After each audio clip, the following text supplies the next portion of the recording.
The Bibb Track. It's been on my through hiking to-do list for a long time now, and it's finally happening.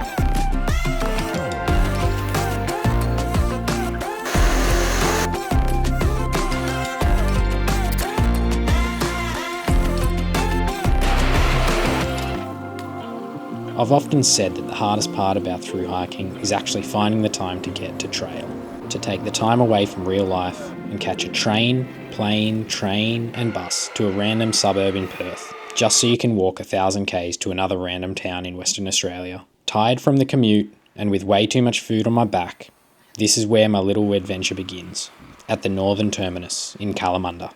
Hello, I'm in the little town of Kalamunda in WA.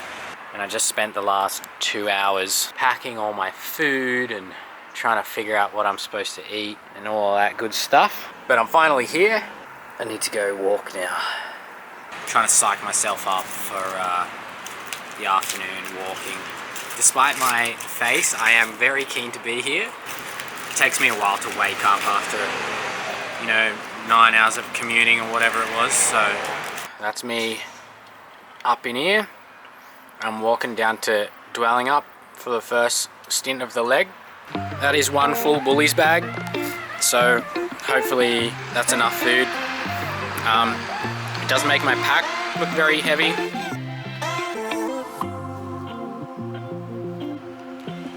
I am pretty sure I overpacked on food.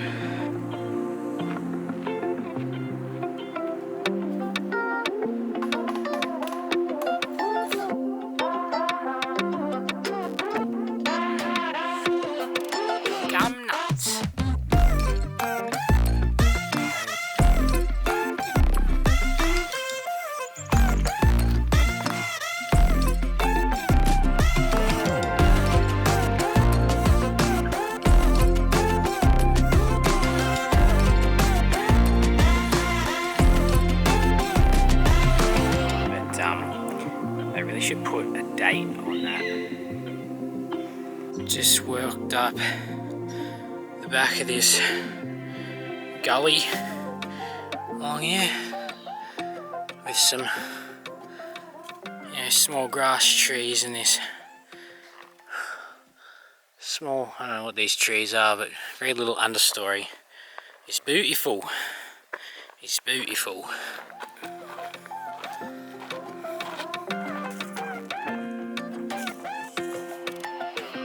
Still walking through the Perth back hills.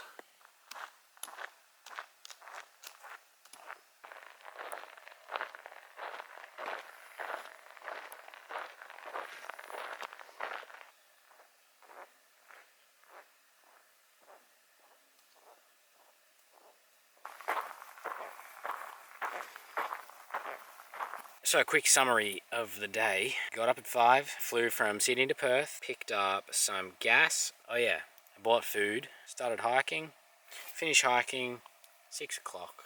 In terms of the hiking, it's quite nice. Got the usual, between day 1 and 3 random pain. One thing I've never really appreciated before is how much extra space I have when there isn't a second person around. So I'm going to try and pack my bag properly and make it so that it's not like bursting out of the top. And what are we having for dinner? Tomato soup. Tomato soup and rice crackers. Because these things are the stupidest, most bulky item that I might have. Good morning. I managed to get my pack under slightly more reasonable control. Sorry, it's still pretty dark in the morning. The sun is just rising.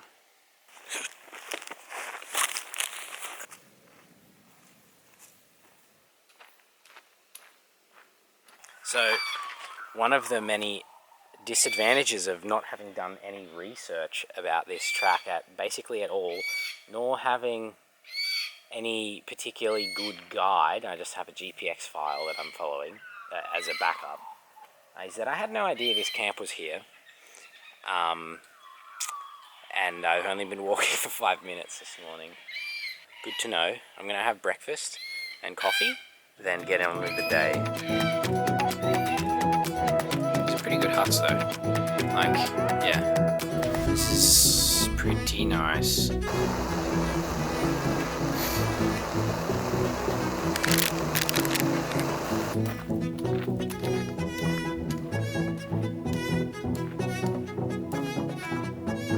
I wonder if each time they nail those in, they're at head height. Yeah, there, and they're all like, I don't know how you reach the top one. This is kind of cool. This is the first like viewpoint on the trail that I've seen so far, really. If you can see, yeah, down there, that's the dam I think I'll be walking past, I'm pretty sure.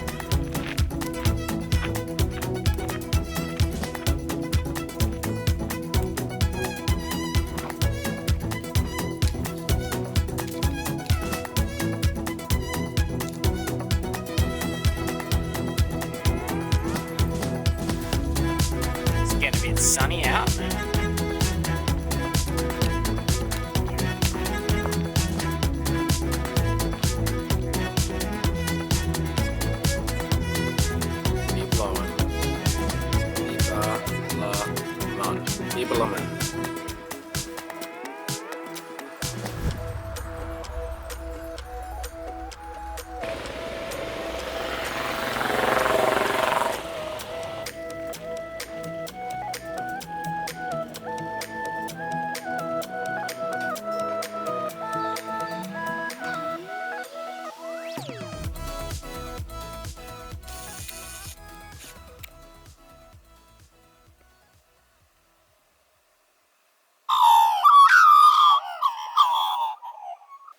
Sorry guys, I just finished lunch. Not that I'd give you any anyway, but thanks for stopping by. You're the mum. Oh yeah? Day's starting to heat up a little bit. I thought the trail would be a lot wider and a lot more straight, but yeah, I'm happily surprised. Alright. So I made it into Bibb Creek camp here. Have a nap now. I'm gonna have a nap. Just finished my nap. Having some afternoon tea. Gluten-free wraps. Pretty horrible.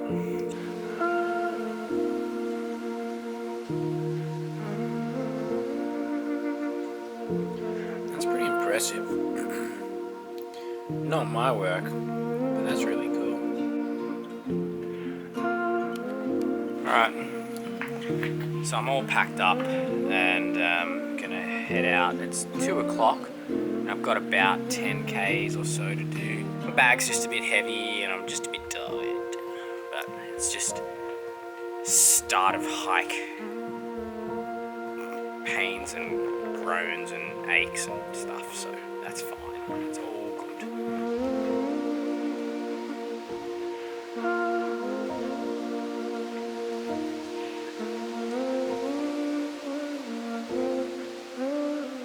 So this is my first major, like, proper road walk. I don't even know how long it is, but this is like the first time I've been on like an actual road. The track just comes out over here. Nice work, Bibb Track. Only like 50 meters of road walking. I love it. Back into some nice looking single track.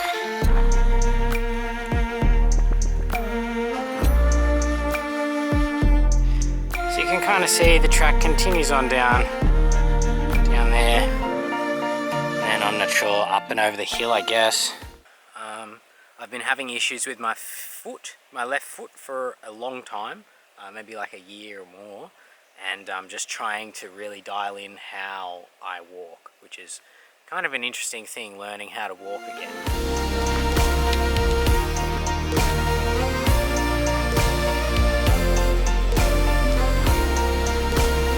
must be my first bit of state forest or something. Nice afternoon, the wind's picked up a bit, but it makes it a bit cooler, which is nice. Getting fairly close to Helena campsite now. Yeah, been an easy day. Just trying to get the legs, you know, in line, make sure that they're not overextending myself or, you know, walking too quick or anything. So there's my campsite down there. Nice little view in the afternoon. Very pretty.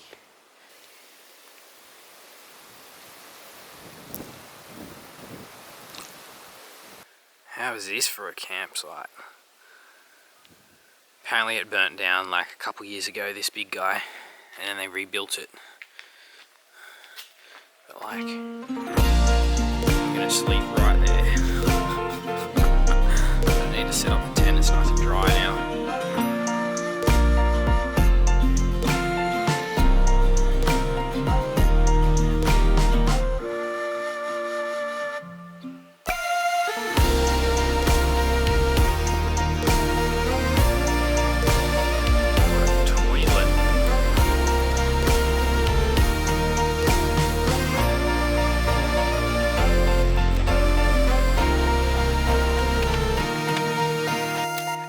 This is day 3 of my Bibb Track little trip, and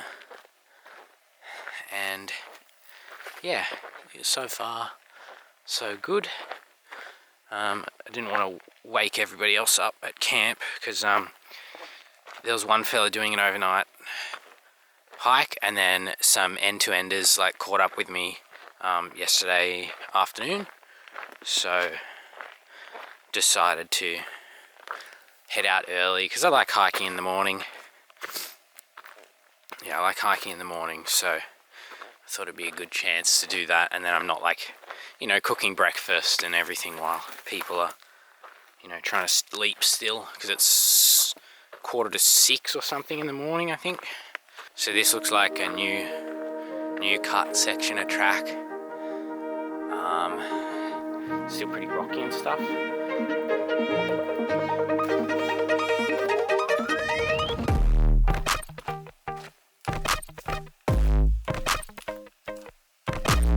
I've just come up that valley, and I've come up the back of this hill, walked up to the top of this hill, and now I'm starting to walk down. Good spot for breakfast. Sun's still rising. Sunrise, hello, it's me.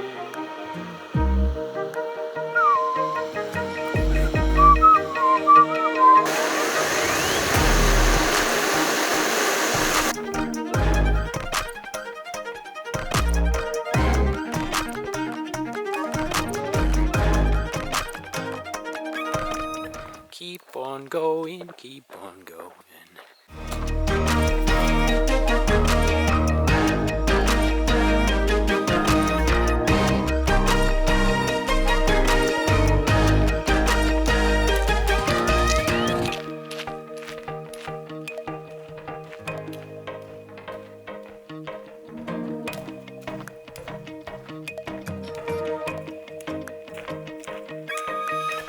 What a beautiful morning. My bag is starting to settle in and, you know, behave a bit more. My food's slowly reducing in size too, which is nice. And my body is feeling pretty good, considering it's day 3. Aches and pains should be starting to kind of kick in around now, but we'll see how we go. A beautiful morning for it. I love hiking in the morning. Hiking in the morning is the best. Just after the coffee kicks in, you know. You feel quite good, no pain.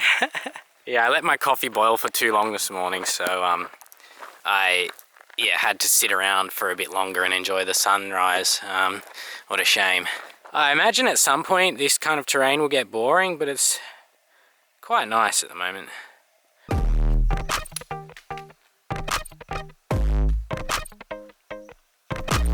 Ways off in the distance over there, That's where I was yesterday at the dam. It's pretty cool. We come all this way. Yeah, wow. You know, very bright. Very bright. So, despite having a book right there, my tactic for my food is to get rid of the heaviest stuff first. Now, I just so happen to have some like 2-minute rice, like not even freeze-dried, just rice. So that is fairly heavy, and then the tuna is pretty heavy too. That's my 9 a.m. breakfast, lunch, or second breakfast.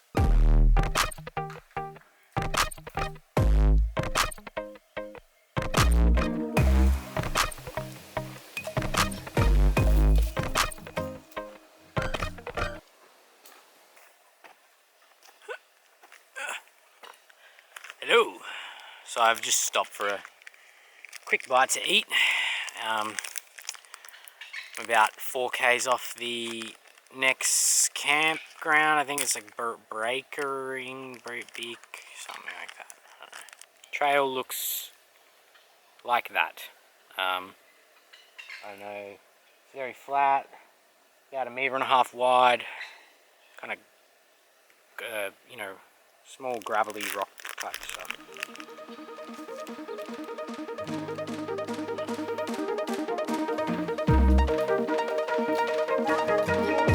This type of trail has been going on for a little while. It's just slowly descending down to a river or something, a little gully. But yeah, it's just been like this, so it's just wide enough for a car to drive through. So I would call it fire trail.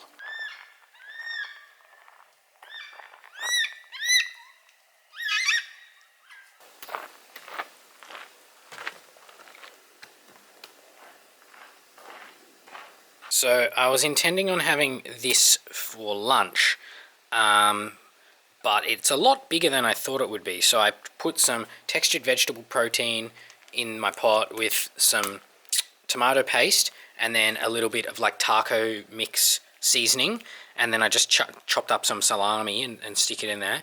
But I think that's so like hefty, so it's gonna be my dinner, and I will put Deb in it to bulk it up, and that's going to be like a, you know, protein rich shepherd's pie, or upside down shepherd's pie.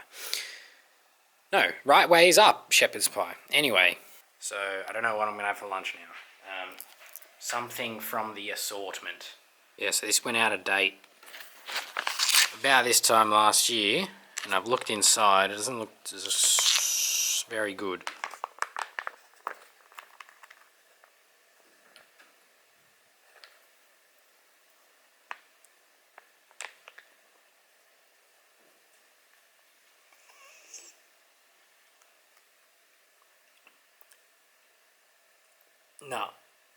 No, the milk is all split, and oh, that is nasty.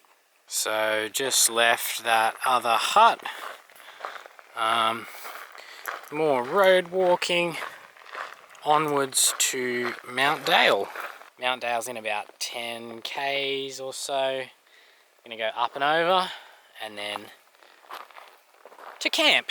So should be in camp by 4 or 5 o'clock. Just ticked over the 50k mark, and to celebrate, the track has provided some lovely single trail for us. Much better than road walking, that's for sure.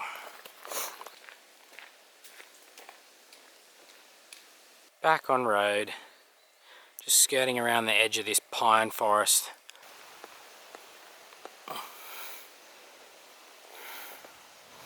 Back to single track. Yeah, this is giving Alps Walks vibes. Alps Walks vibes here. Yeah, steep dirt track down to a valley next to a state forest. Sounds about like most of Victoria on the Alps Walk. But yeah, up there the trail just goes up and up and up and up and up. Straight up.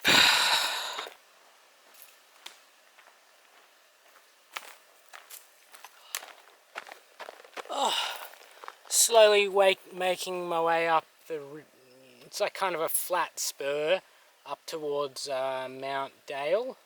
Yeah, 3:20. So yeah, still a bit more up to go, but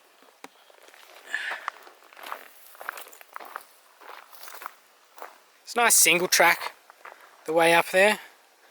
My pack is looking more sensible by the minute. As I eat food, the level of the bag goes down and down. It's popping out the top now because when I did the food video, I repacked the Radix meals and they made something a bit funny.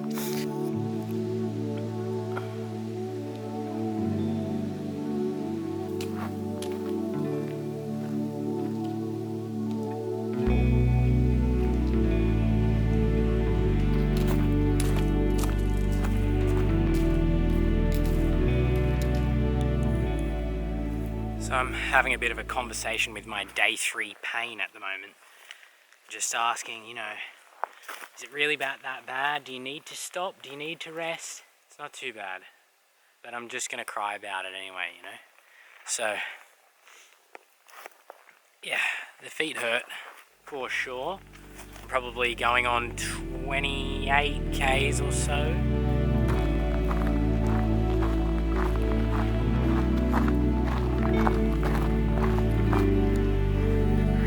Definitely the best view of the trip so far.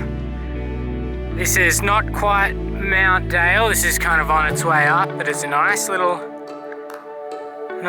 view. I'm just working hard to get up to Mount Dale before sunset and then back down to the camp before it's too late and I'm too tired, so okie dokie. Well, I made it to the top. It reminds me a little bit too much of work though, because there's this telecommunications structure up here. The sun is still yet to set, so I might make it back before dark, which is nice, or at least down the hill. So, who works for national parks in WA, you just need to clear some land down the bottom here, somewhere, just like a nice, good patch of grass at like a 8:1 glide ratio down the hill. Perfect paraglide launch.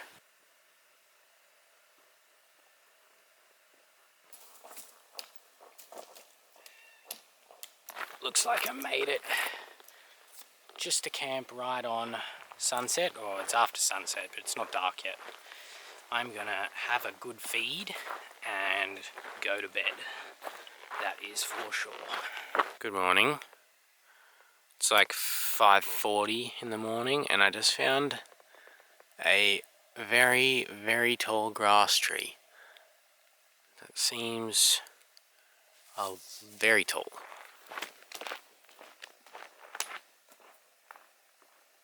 Having my morning coffee right before Brookton campsite. This is maybe 2 Ks down the road, but I needed to stop, so I did.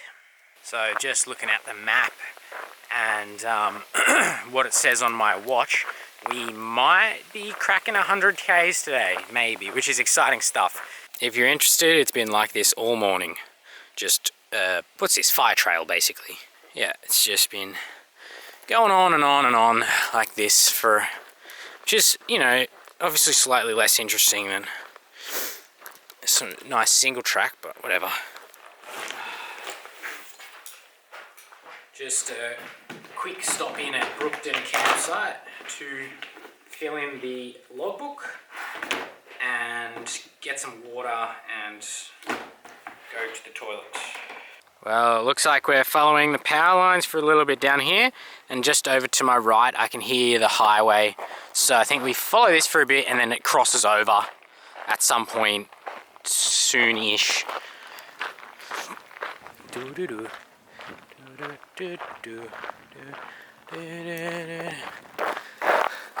Big, quite heavy, chunky boot here.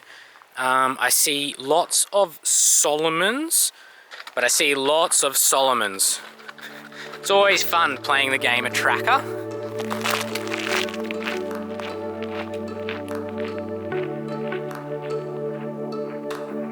Bibb Track 68 Ks. Wait, if I can get my watch to work. And then this says Kalamunda 73.8 Ks. So there's some discrepancy.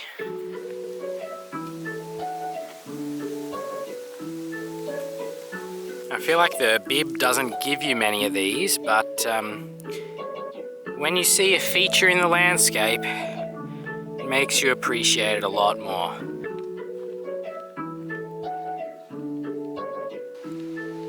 I'm here at Canning Camp, just about to have some second breakfast. Okay, I kind of knew this already, but gluten-free wraps. Would not recommend. My feet are pretty cooked at the moment, I think. Just sore. Just left Canning Camp. The next 15 Ks are gonna hurt.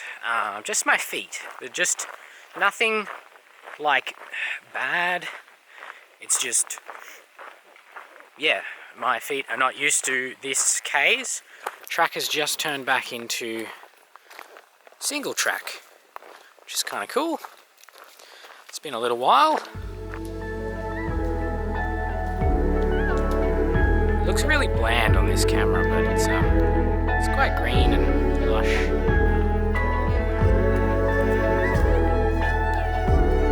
I believe that we're going down into the Canning River Valley, I guess. It's not much of a valley, but you know, for the Bibb, you know, that's a bit of elevation drop and then back up again.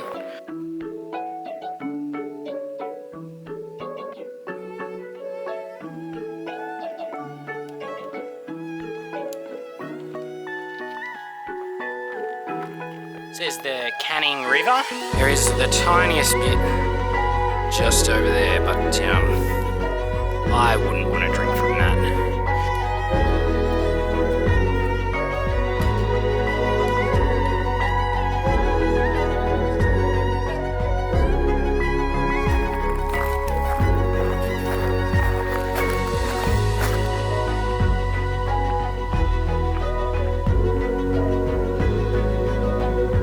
That's a sign. That's a sign we like to see. Up in there somewhere is Manadoc's hut. Bit of a slog on the road to get up here. My feet are buggered, but not bad, but just really sore. Get on the vitamin I this afternoon and chill out. Be nice.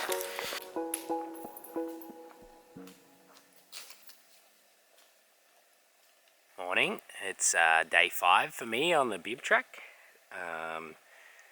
Everything seems to be going pretty well. Yeah, as per usual, I'm up early doing some morning night hiking. I like to watch the sunrise, you know. Look at that guy.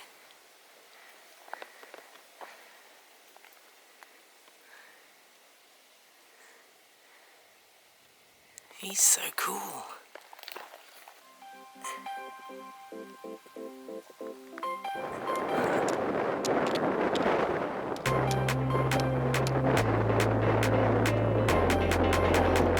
This is like the first real high point of the trip. Sun's still coming up.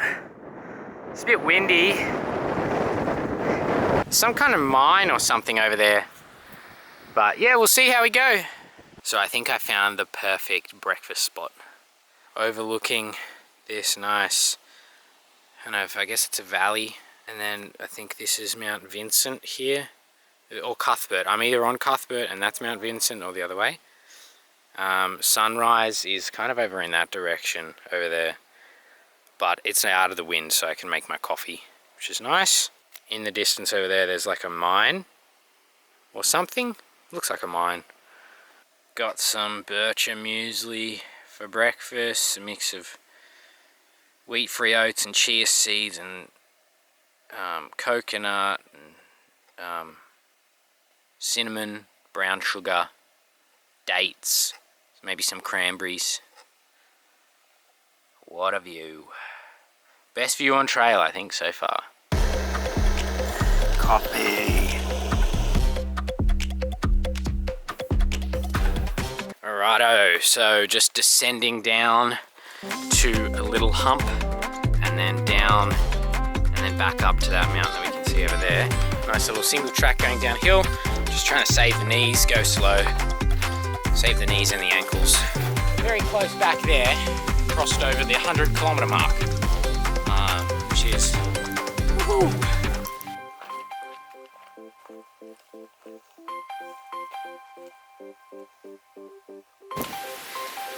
Right, so there's our front, just up there. There's a little hole in the trees up there. That's my breakfast spot up there. Down there is the road, a highway, fairly busy highway. I think that's the one that goes down to Albany.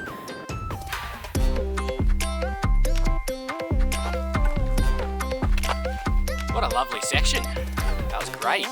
Best section of the track so far, I think.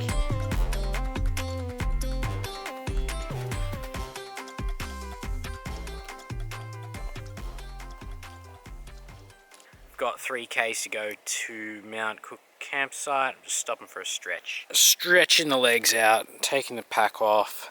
This type of walking is really lovely. It's like the ground is soft because it's covered in these really, you know, nice leaves that from this, I forget what this tree is called. With these leaves, and they break off and land on the ground, make your foot pad really soft. Reminds me of the PCT, walking through all the pine forests and stuff. There's a nice like wet charcoal smell. Yeah, it's quite lovely walking. Just arrived at Mount Cook campsite. It's been like very, very lightly sprinkling. We'll see that, we'll come over and then it should clear up again. But yeah, it's definitely sprinkling a tiny bit. I feel so sorry for those other guys out. They're gonna be soaked. Oh no. Spent a nice long time at Mount Cook campsite. Just chilling out, chatting, and now back on trail. Heading up, some nice single track, up to Mount Cook, which is kind of up in the trees up and over there. Another 12 Ks to Narang, which is where we're heading to camp tonight. So roughly 4 hours or so walking for me. So that's the can to Mount Cook. Yeah, it's pretty windy up here, but some nice little boulders, clouds still rolling through. Nice little spot to camp up here on Mount Cook. You get a pretty good, I think that's sunrise. Yeah, you get a great sunrise off over there. Look at that, it's nice.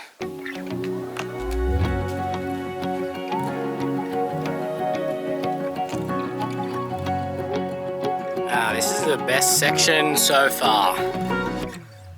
Steep, slightly technical, great views. Quite steep.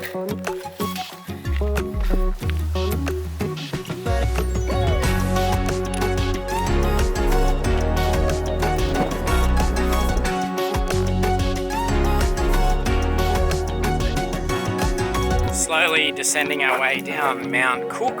Yeah, some nice like slabby granite at the very top coming off the back, which is awesome. Very steep.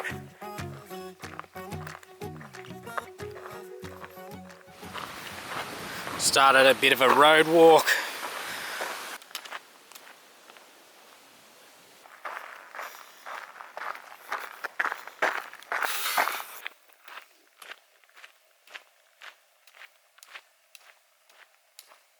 Another wonderful morning, night hiking. Yeah, I always love this.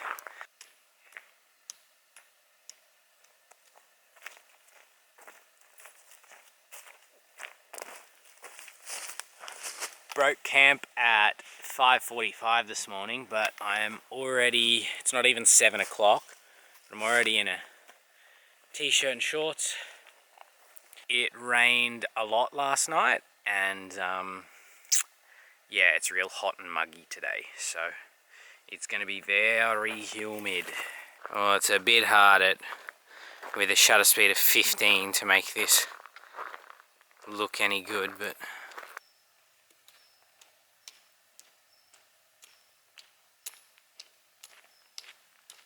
another full-blown fire trail. So this morning my breakfast looks more like chia pudding than oatmeal, but I have done about 5k, 6k.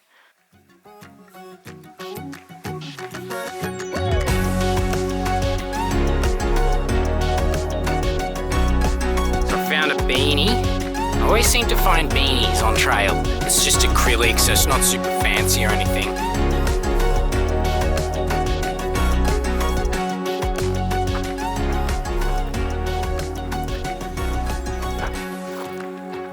Trail's turned into some nice single track again. It busted out onto some fire trail for a bit, and now it's kind of following a fire trail along here, and then I think the Perth to Albany highway is over that side, and coming up to Ginger Creek or Ginger Camp, about 5k's out. But yeah, feeling pretty good and doing pretty good on time. So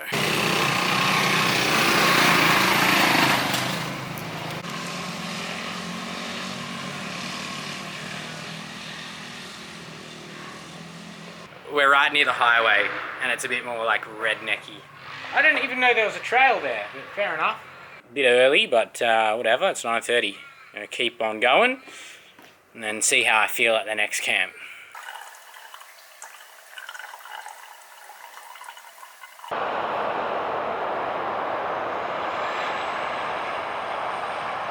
Just arrived at the Albany highway.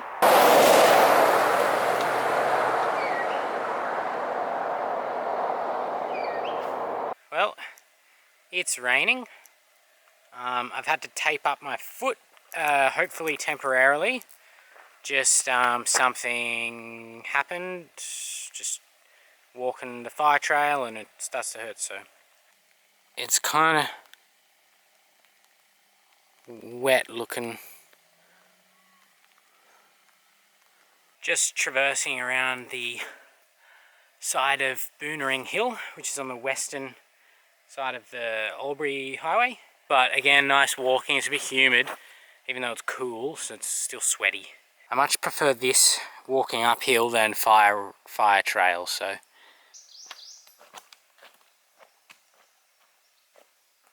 Oh, man. Well, after a fairly good morning, I'm a bit low spirits and in a bit of pain for the first proper bit of pain for the first time on track. I know it's partially to do with just food. I didn't eat enough. It's 1 o'clock now and I just finished lunch. I'm probably just lacking a little bit of sugar, or like blood sugar, and a bit of water. So, yeah, well, back on the road again.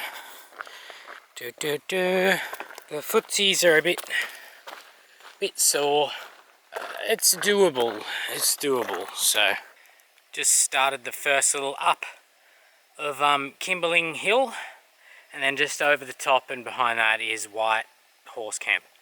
So on the ups, feeling fine, feeling normal as per usual. Yeah, just probably a bit hot and lacking on salt or something. Getting in my head a bit, you know. But that's alright. Keep trudging. It's only like 1:30 or something, so I have heaps of time to relax and rest once I get to camp. And drink a lot of water.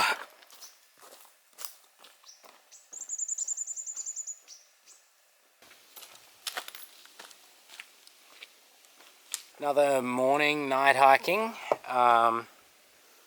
Yes, pulled into camp last night yesterday afternoon about 2 o'clock, and then just chilled out and tried to stretch my leg and stuff. This morning, just taking it again slow and easy, trying to keep my foot from hurting. Check out this boulder. I'm standing a bit too close, but it's like it's just on there. Sunrise in full swing. It's a bit earlier than I'd usually stop to have breakfast, but it's a bit hard to pass up this view of the sunrise, so How could I say no?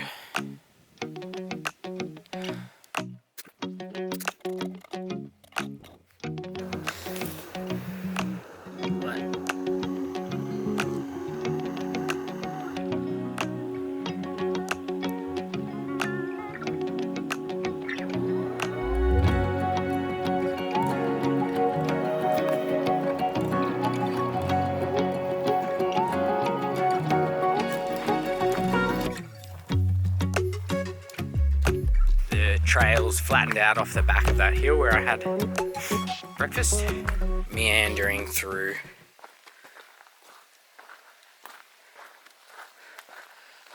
So this should be Mount Hope Road. It's a bit odd to see a car out in the middle of the bush, but that is the trail workers' car they drove in. So yeah, they drove into here, but yeah, it's just a bit odd to see just a car in the middle of nowhere, but looks like a bit of a road walk, and then maybe some single track, but definitely up to Mount Wells, which should be interesting and nice. So we'll be looking forward to that.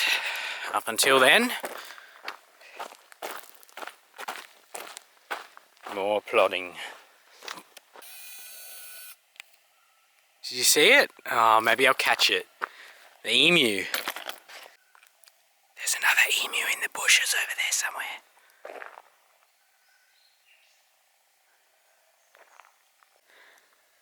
There's definitely something else in the bushes over there. It's making emu noises. Apart from that one that I watched run down the road here. I didn't see any others. I said that. Oh, it's kind of hard to see, but that's the footprint there. Yeah, look at that. That's pretty good.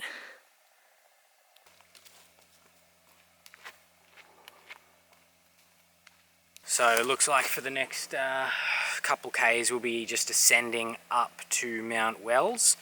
I don't know what the trail will be like, but so far it looks like this. Yes, it is a little overcast and just kind of foggy.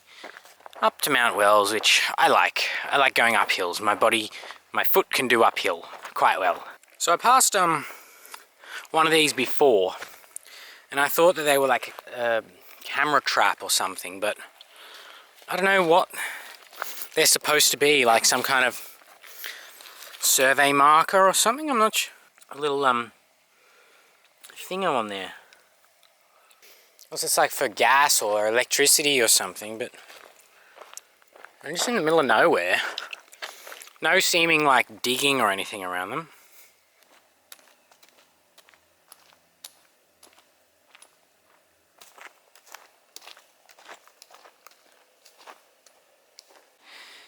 Made it up to Mount Wells. The hut is obviously just over there. Got an old fire watchtower. It's probably well broken and whatever. And we got some kind of Telstra 3G repeater type thing. Let's see what's over this way. Knock knock. Oh wowee, look at this. That's pretty cool. This is like an Alps Walk hut. What a nice little hut. There's my pack down there, and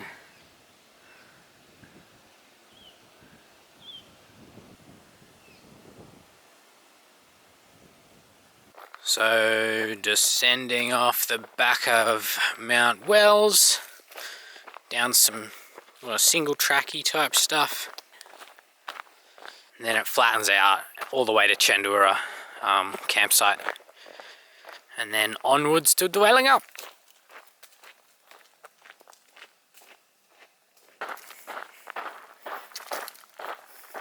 I guess it wouldn't be WA without some mining industry, huh? Just come off the top of Mount Wells, down in the valley I guess again, and then it's supposed to be pretty flat to Chandura in about 10 or 12 Ks.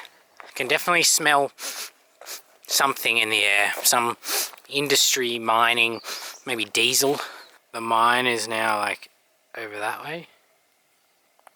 It's pretty humid this afternoon. Just fire trail on and on and on. The beauty of the WA bushland is kind of wearing off. It's nice, so many grass trees, but just the road walking, man. My feet don't like the road walking. That's where I've come from. That's where I'm going.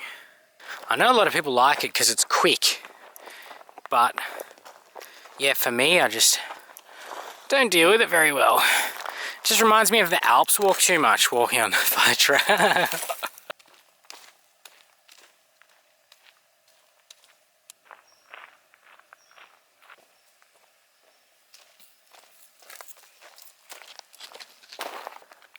Thumbs up to some single track.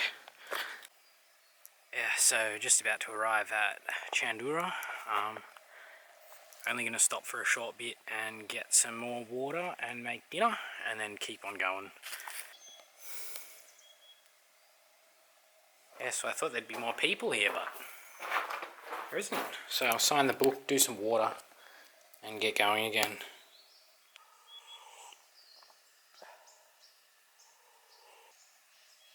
Yes.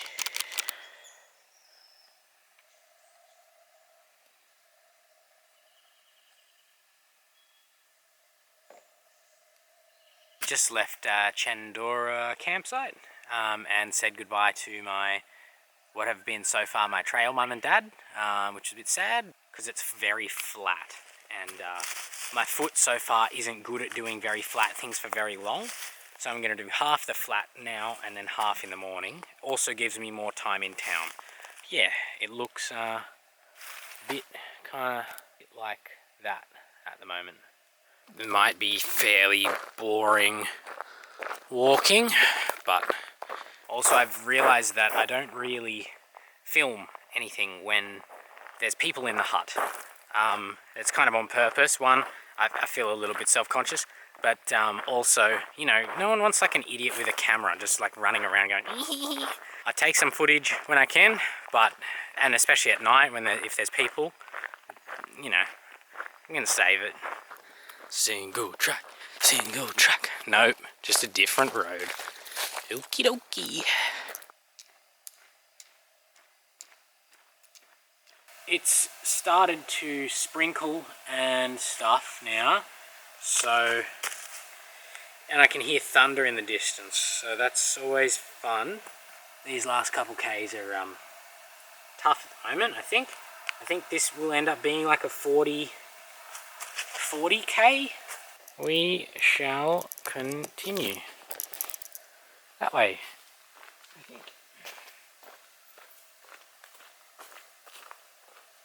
Also, to give this section credit, it's been a lot more single trail than I thought, and it's been okay. So for the first 4Ks, it's nice, at least. This is the road walk here, or some of it. Yeah, my body hasn't enjoyed the last 6Ks or so. It's yeah, just a longer day than I've had before, so to be expected. Hopefully I can find somewhere to put my tent up. Oh, 15 FPS, geez, good luck camera. Down the train tracks. I don't know, this is going to be interesting. See how the road is right there? It's quite noisy. So I will try and get to Etmelnen or whatever and see how I go.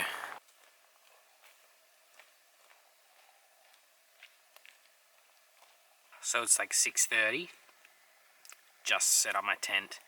I don't even feel like dinner. I'm just gonna have a couple snacks and then go to bed. Oh, I'm knackered. That last little bit, that was just stupid. Yeah, I had a moment there that I was like, you know what, I had a smile on my face and I was happy to be there. You know, I was lucky to be suffering and have blisters on my feet, and, you know, getting slightly rained on. But I was happy, and I was, you know, yeah, but also suffering.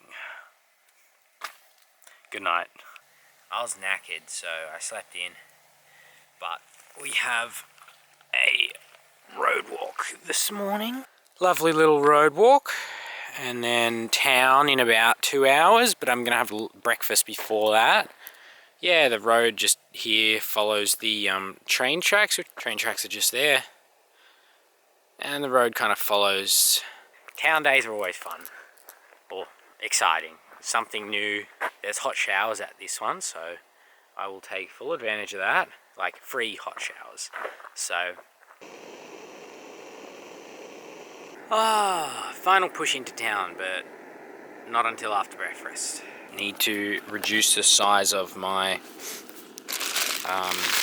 freeze-dried coffee bag and tea, so maybe I'll have some Moccona this morning. I think my gas bottle is also about to run out very soon, which is perfect.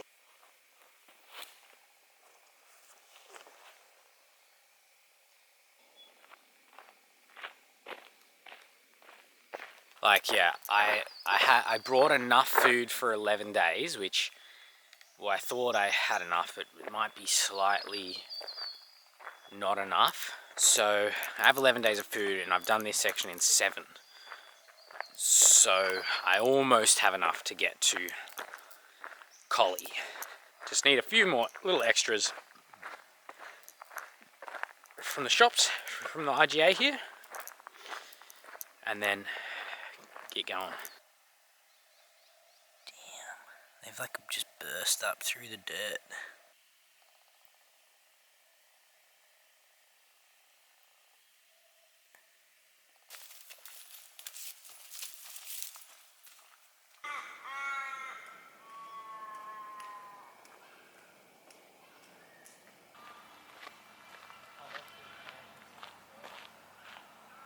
Just arrived in Dwellingup, walking past the oval waypoints. That looks like might be my place.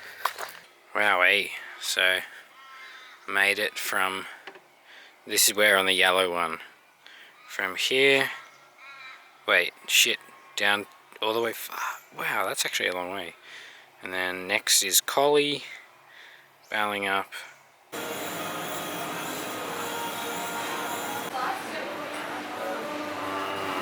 Yum.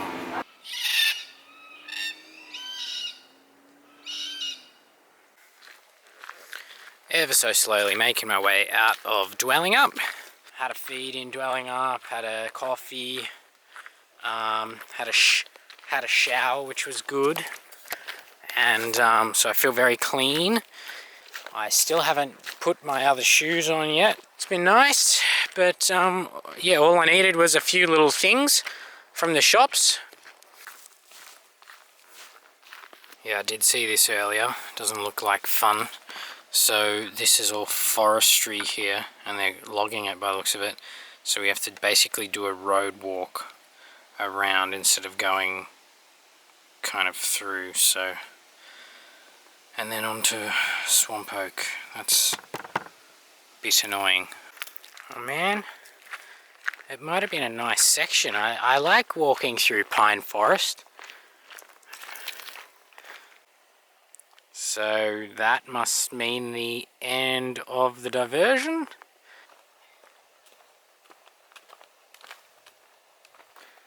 Swamp Oak, that's where I'm going. Doo-doo-doo. Just left the, is it Swamp Oak or whatever, campground. Filled up an extra litre of water, and I'm heading out. And I'll probably try and aim to hike somewhere near Warrigal Form. It's like this bit, like this valley that goes in and out, and the road is called Warrigal Form Road. I don't know. Yeah, looks like single track walking for a bit.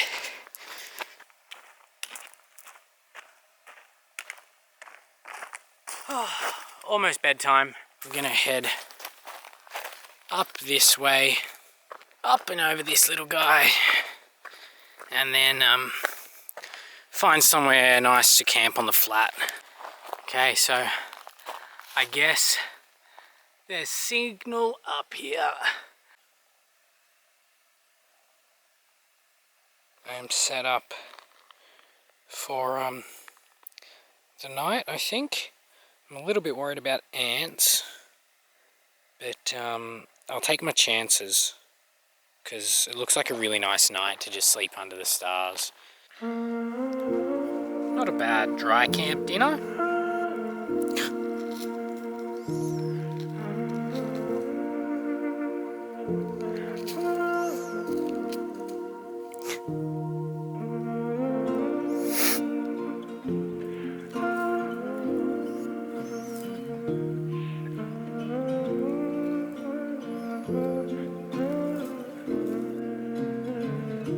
Looks like I'm gonna miss the sunrise this morning. Yeah, just woken up. Yeah, a bit later than usual, and just making my way down to the Yarrigal Farm. Found an echidna last night, which is cool. It's kind of might be hard to see in this light, but I'm going down the hill and then straight back up to the top there. Is this part of the track? Some inside joke, probably. You stay inside the tree.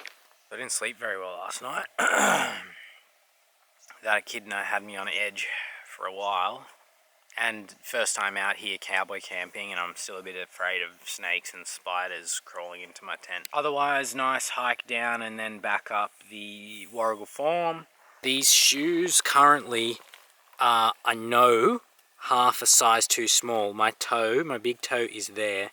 Because they're too small, I'm getting blisters, but also they will wear out quicker because my feet are pushing out the side.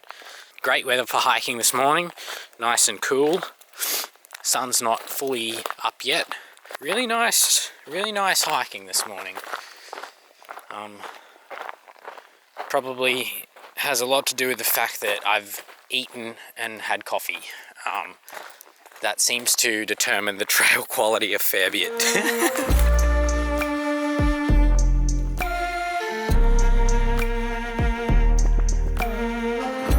Okay, so I'm pretty sure I'm descending down into the Murray River down there.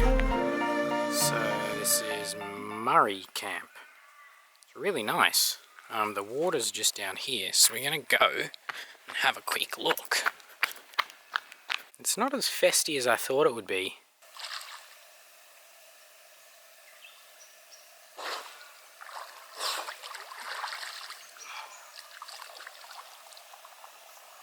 Okie dokie, so after a quick swim, back on the trail.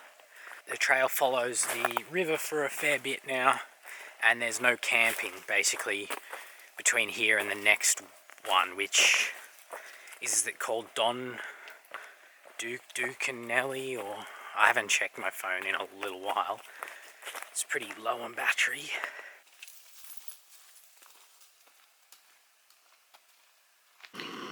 So this is the one thing that I wish the celiacs had a good replacement for, was 2-minute noodles.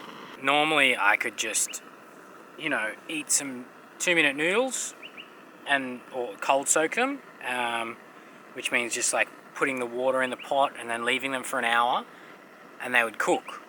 But the rice noodles don't.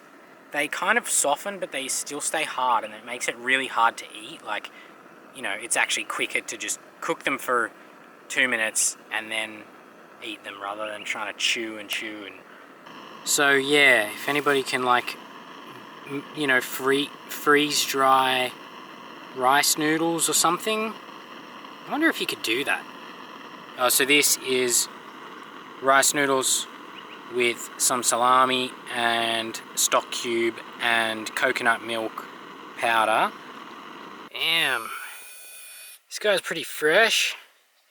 Far out, stinks, but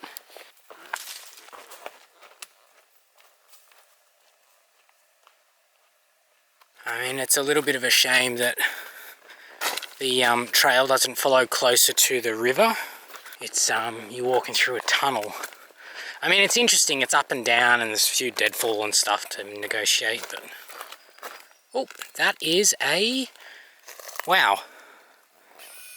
I don't know if I could have timed that worse or better or what. It's yellow with stripes. Tiger. It's got kind of a flat head, it's just sunning itself. Go on.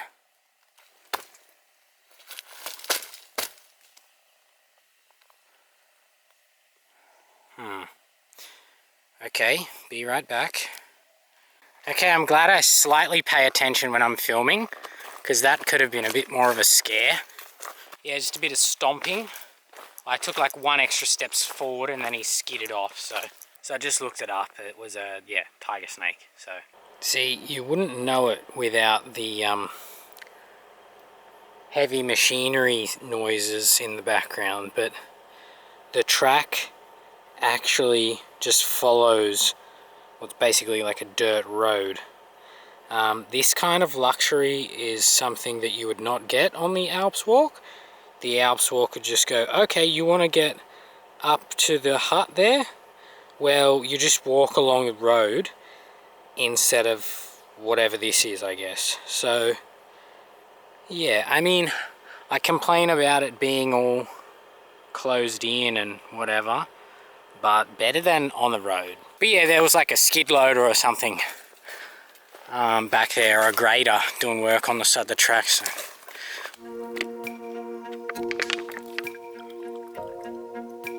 Just taking a quick break, smack bang in the middle of the track. I'm down to my last litre and 200 mils or so. It's been going well so far. Feet have been feeling fine.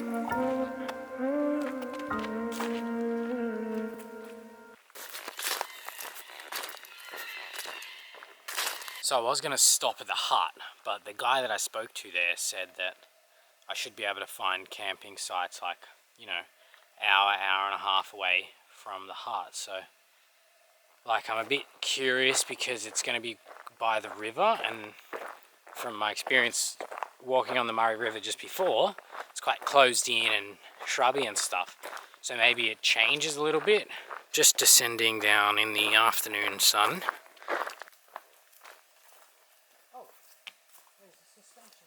Oh wow, that's cool. Damn. So it looks like after one of the fires in 2015, the bridge burnt down and then they had to rebuild it. Oh, it's a bit wobbly. Nothing like a bit of afternoon road walking. Alright, time is just on 6 o'clock. I was possibly thinking about walking further, but I'm not sure if you can hear, but there's like an aluminium or a bauxite belt from Alcoa that runs over the track in about, I'm guessing, 5k's time. And I think the closer I get to it, the more noisy it'll be, so I will camp here. How's my beard? Still non-existent. Yeah, you gotta witness this. Mashed potato goes on. Oh, I forgot the cheese. I'll do the cheese halfway maybe. And then the water.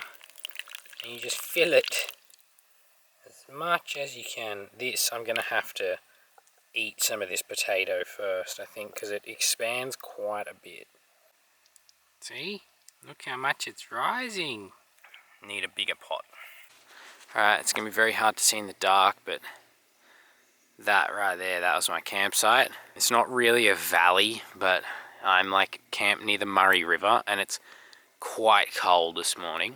Like, cold enough that I was using my downy in the morning, like properly cold in it. Kind of underestimated how cold it would be here. Yeah, it is. My watch says it's about 12 degrees, but that's including my body heat. So, don't know what that makes it. Nice morning for a road walk. Friend.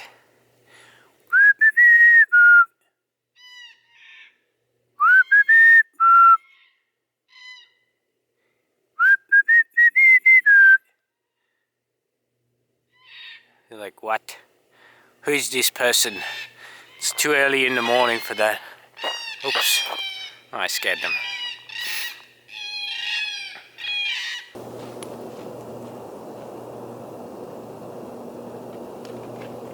Yeah, there'll be a belt coming up. I'm not sure if you can hear it already, but...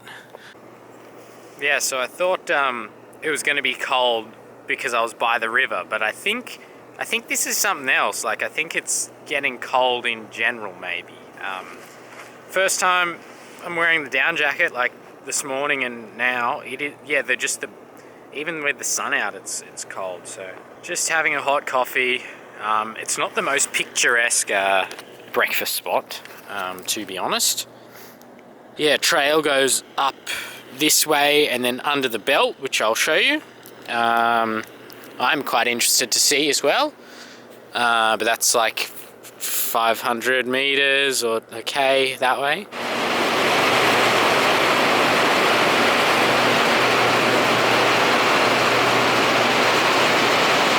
Yeah, these belts are going really quick. They're going woo! There you go. Some mining propaganda for you. So you can probably hear it now, but I could hear this last night when I was going to bed, and that was like straight line distance, like maybe 5 to 7 Ks and 10 or 15 via the track. So yeah, that's why I didn't really want to get any closer. Track continues on up and over the hill. I haven't checked any further apart from that with my shaky hand, but see that there? That is the conveyor belt going, and it just goes and goes and goes, and if you look at it on a map, it just goes in a straight line, cuts through all terrain, and just kind of, yeah, it's pretty crazy.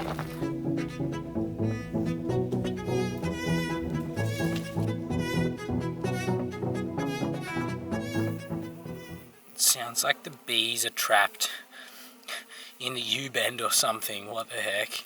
Yeah, so this is where you get the water from, is these tanks. And yeah, I can just hear bees. I found the source of the bees.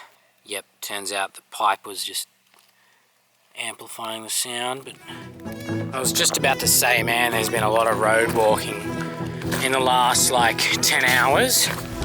But now we're on some single track. Looks like a straight up and over hill, which is good fun.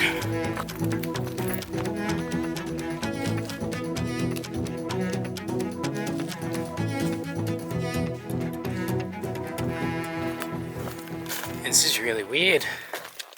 It's like a closed in section.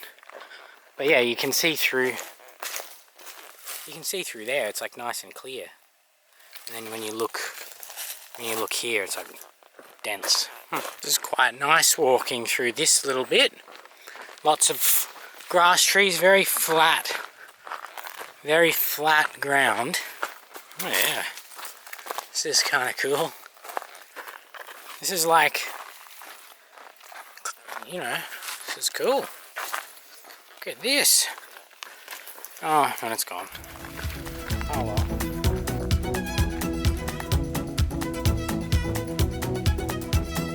For lunch, we've got some Deb with a stock cube for flavour and some tuna.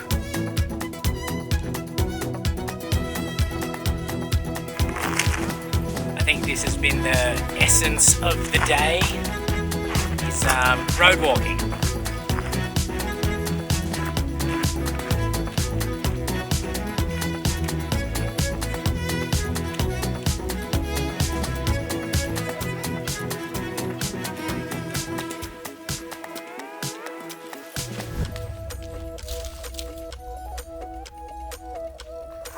Real nice walking through here. Sandy, soft on the feet, interesting. It like turns through all the trees and stuff. Really nice. And it's shaded too in the afternoon sun. I think this would be really hot during the day though.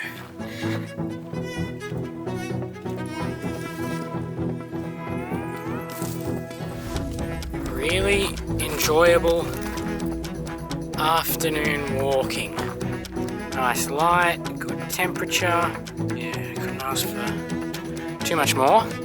I could ask for less sore feet, that would be nice. The little feet for my tripod broke, so might have to freehand it now.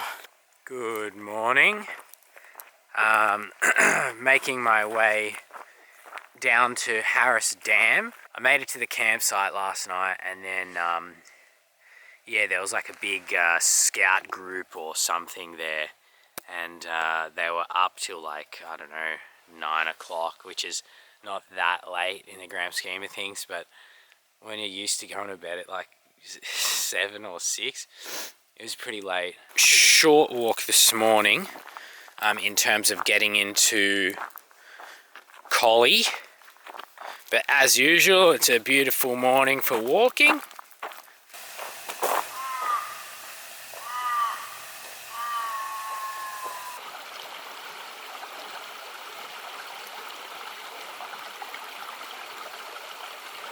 It's like steamy, the water in here.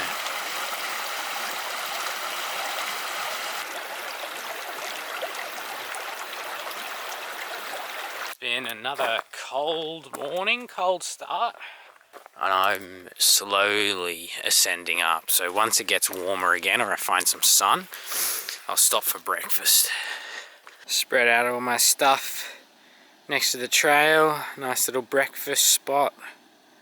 I've just come up this hill out of the dam area, so the air is much warmer here, like considerably. So I've moved up in the world to used up all my instant, and now I'm on teabag real coffee. So pretty stoked about that. It's a little bit more bulky, but I thought, you know, why not?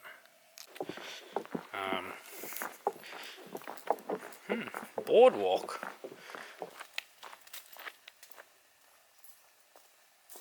Just about another 7 k's to go into Collie.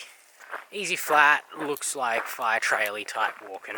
So be there by 12 o'clock, pub lunch, resupply, and get back on trail and probably hike into the night again. Just to get to the next hut, I guess, probably.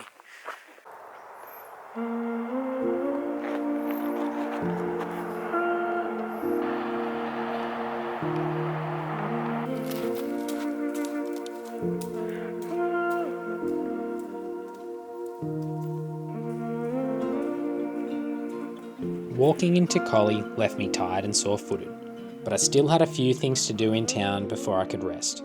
First, get my phone and batteries on charge. Second, buy a resupply from Coles. Thirdly, eat an expensive pub meal, and all in a reasonable time, allowing me to hit the trail once again for the next leg of the journey, from Collie to Northcliffe. After filling up the pack in town with another week's worth of food, I hit the trail once again for the second leg of the journey, 300 kilometres between Collie and Northcliffe.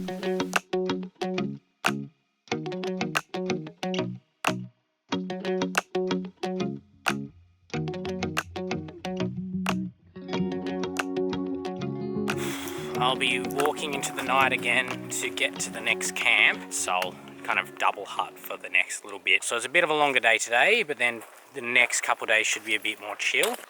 That way, Bibb South, back onto the unknown.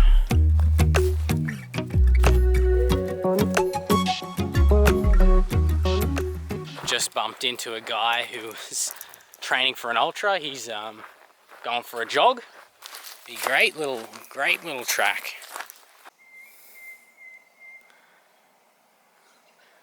Just keeps going up and up and up and up. Pretty nice. Pretty nice. So I've just stopped just outside of Collie to have my dinner, and consists of a radix meal, which I've not had. I've carried them all this way, you know, 1/3 of the way basically, and not had one yet. Now bear in mind, this is my first impression, but also it's cold soaked, so I haven't done the, obviously it's a bit runny. I should have put less water in, but this is the pesto, and I have cold soaked it, so it's not been cooked. Which the rice looked like it needed cooking, but it... No, it's good. It's actually really tasty.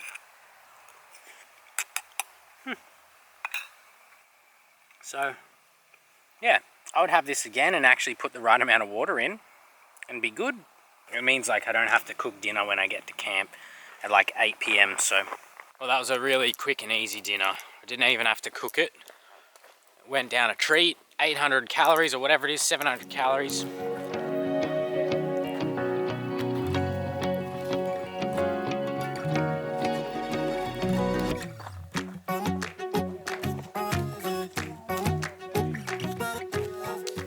So I just got into bed, but it's like 9 o'clock.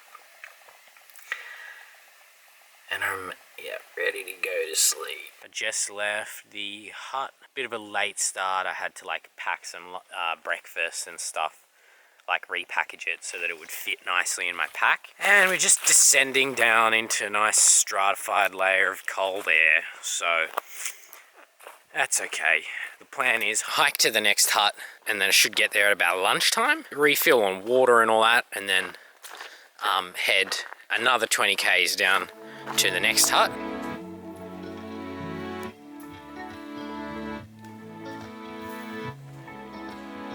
My lens is a bit foggy now, but what a weird little section of bush. So there must be some plantation or something, like state foresty plantation behind there. But then this section's been cleared or blown over or something, and then they've planted new stuff. So must be like an old mine site or like a dam or something out there. I haven't properly done my research, so I don't know, but pretty barren. I think it might be a dam. Dam's pretty low, huh? So I did some experimentation this time. So I went into Coles and I had to go buy some more muesli. But I bought chia seeds and powdered peanut butter, and then kind of some dates, and then chopped up the dates and mixed them in with a couple bags. Let's go. Wow, I just realized, look at those bags. I must not be sleeping very well. I know I'm not sleeping very well, but that's not a great look. Second coffee. Great work. Not the quickest of mornings, but that's okay. As long as I'm at the next hut, roughly around 12 o'clock, have lunch, fill water, keep walk,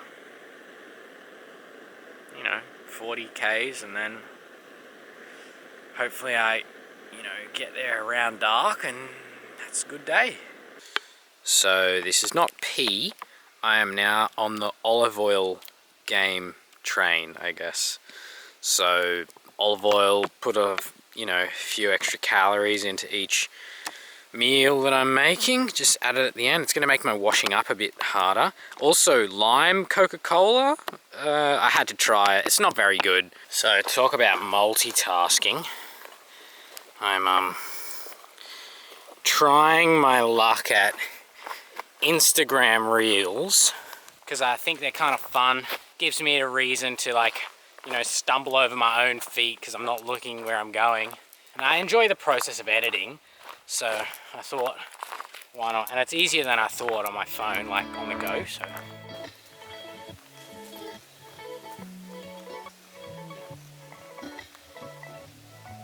It's kind Kind of strange to see grass. I just saw some ladies coming down the hill and they warned me that there was a possum in the next hut. Shouldn't be an issue because I'm going to the one after it anyway, but... Now it's time for a bit of a road walk by the looks of it, and I go past the Mallingup pub, which is...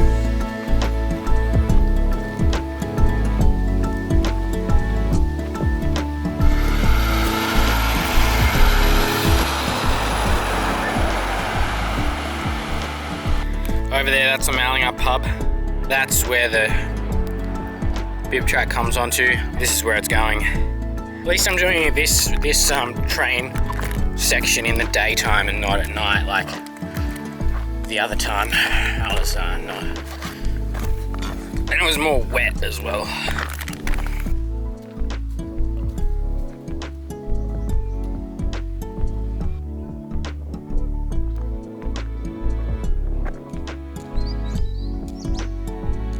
So it feels like a bit of a stitch up.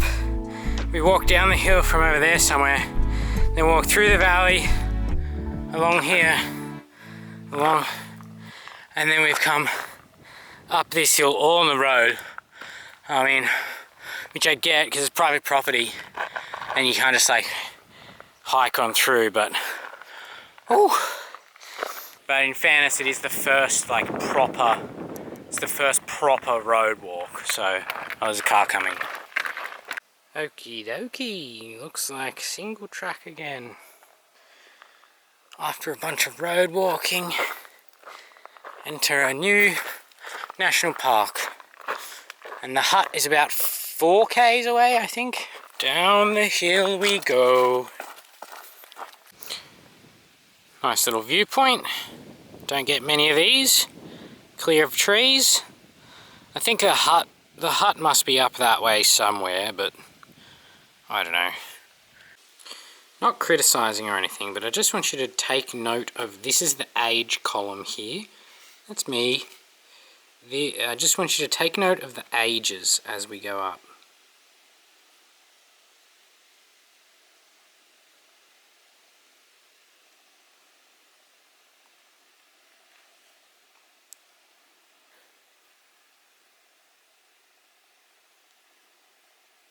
"27 from Germany," I think I saw that person.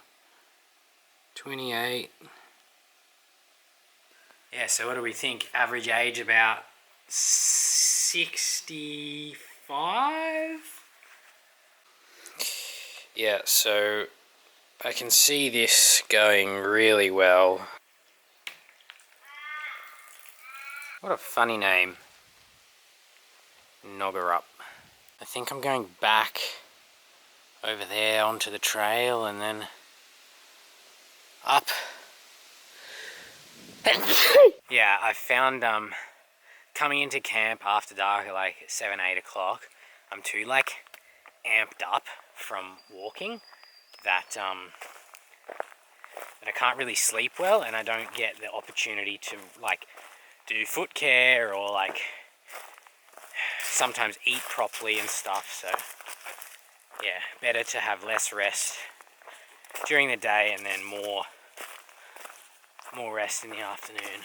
I'm working hard. They're crazy, man. Like what?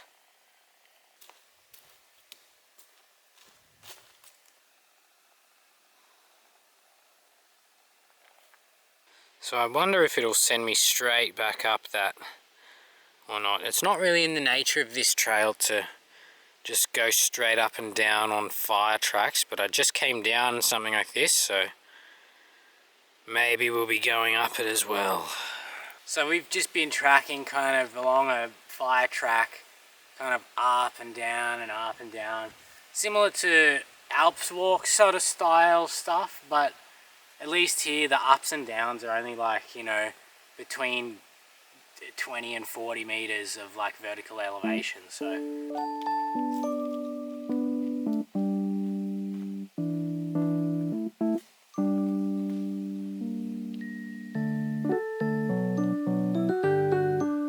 I think over there it's cleared. Over this way there's a mountain.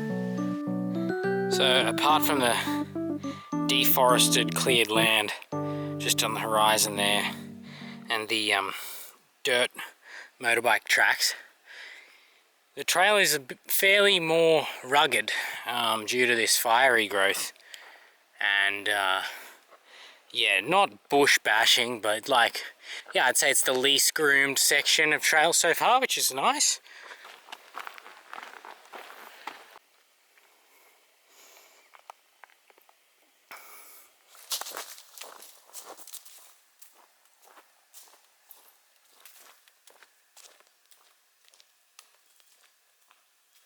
I'm kind of like 1 or 2 k's away from the hut. I've been following motorbike tracks for like the last 20 k's. Like they've torn up, it's all torn up here from motorbike stuff, but it looks like they come regularly maybe. So another morning's night hiking. It's 6 o'clock, so it's only going to be dark for another hour, but rocked up to camp, set up my tent. It was a really dry night, which was actually kind of good, so I was able to dry my tent out.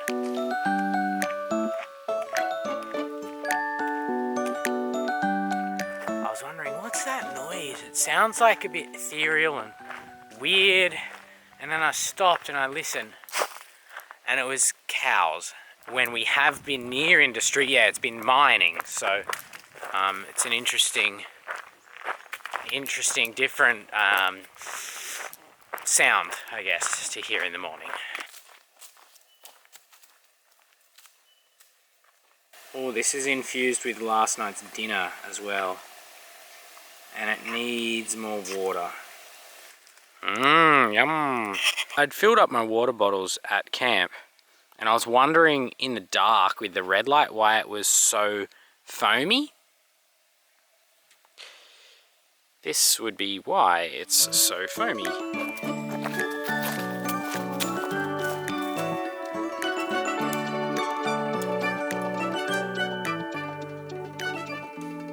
So I've been doing like about 40 k's a day, I think, for the last 4 days, and I'm just getting real tired.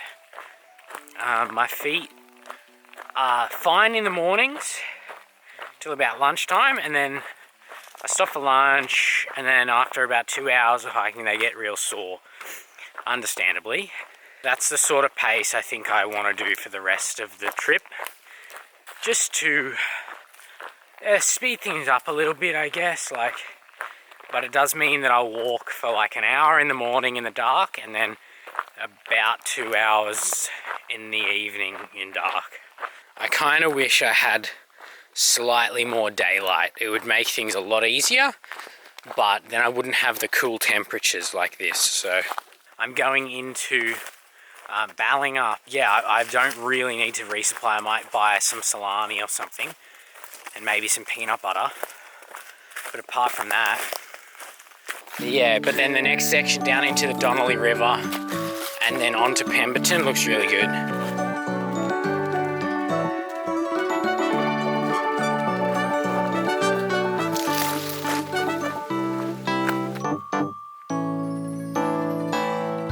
I'm about another 10 k's out of town, out of Ballingup, and then so another 2 hours roughly of walking for me, roughly. Nice rolling hills in grass rather than in trees, so it's a change and some variety, which is nice. I have not had to walk through blackberries once this whole trip, which is yeah, really nice. Really nice. Anywhere in New South Wales you do a hike, you're bound to come across some kind of blackberry somewhere.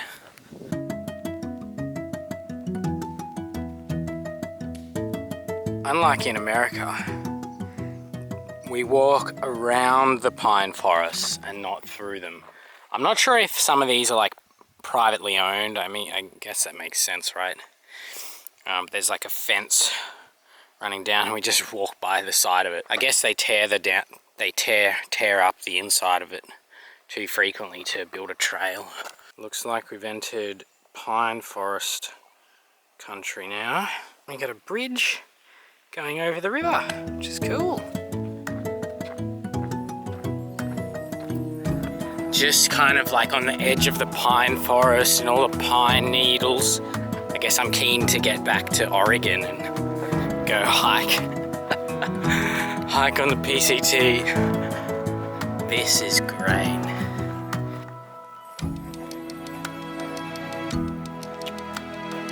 That is some mega rope swing. That's really cool. But yeah, this has been fantastic, this little walk in. Pine trees and just, I don't know, it's nice.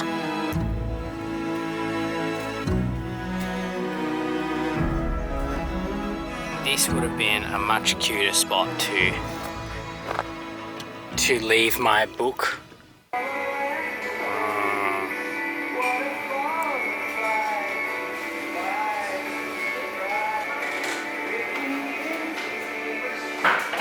Second coffee.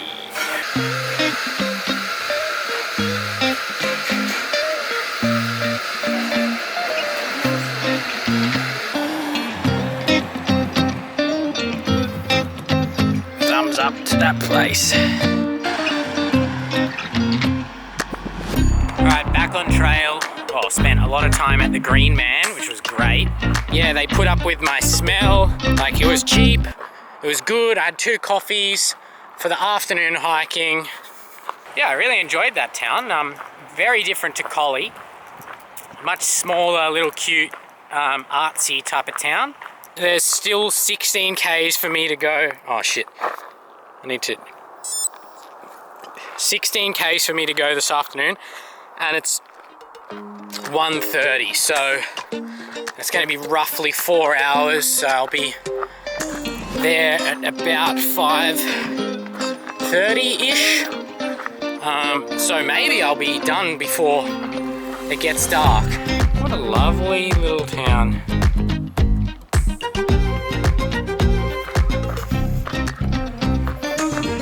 You hungry?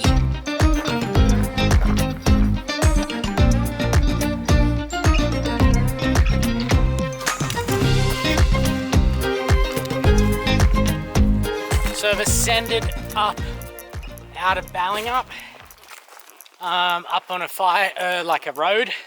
Now we're just following a train track that kind of goes along. It's a bit hot in the afternoon, but wow, this is really cool. The Bruce Trail, I never heard of it. Yeah, this 60-kilometer section is twinned with a section of the Bruce Trail. I'm not sure if that means like the trail markers are the same, or that it's like actually the same thing. But check out this. Our first long view in a long time. I wonder where Mount Blackwood is. Have a look at that. It's a pretty good little view. Down to the Donnelly River, I guess, into that valley down there. Yeah, check that out. That's pretty good, huh? That's pretty good.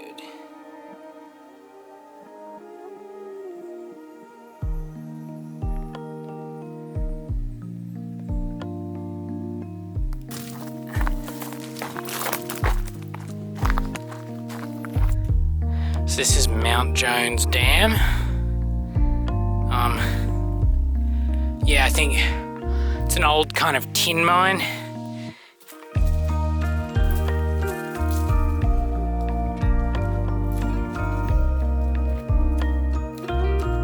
Some nice afternoon uphill walking to get to Blackwood Camp, I think. I'm hoping to get there for sunset, because it should be a nice sunset.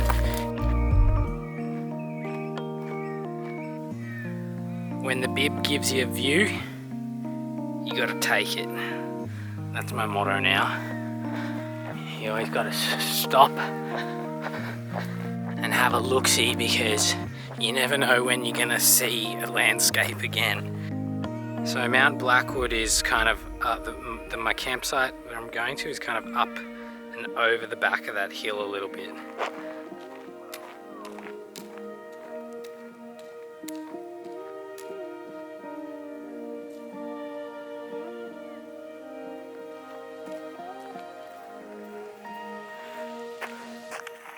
So I was a little bit wrong.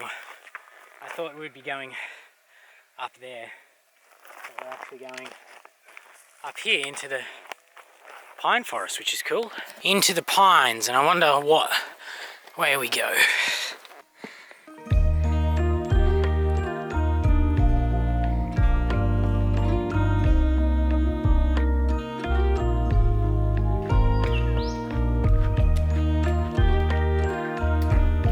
When the Bibb gives you a view.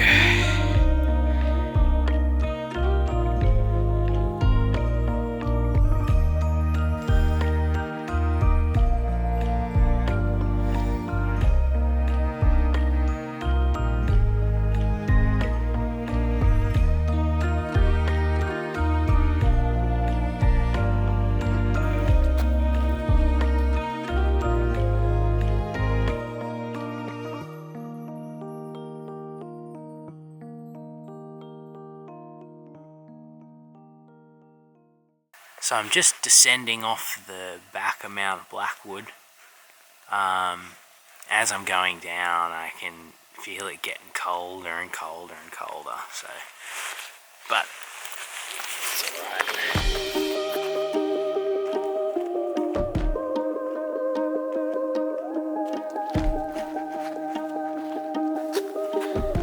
Trail markers. Down we go. Down we go. To the river below. But man, what a sunset yesterday, hey? That was probably the best sunset on trail so far. Just walked through this private property. Bibb Trackers accepted. They have provided some trail magic, which is cool. And it's got some apples in it. How lovely. How lovely. So I've got myself an apple. That's my breakfast. Bit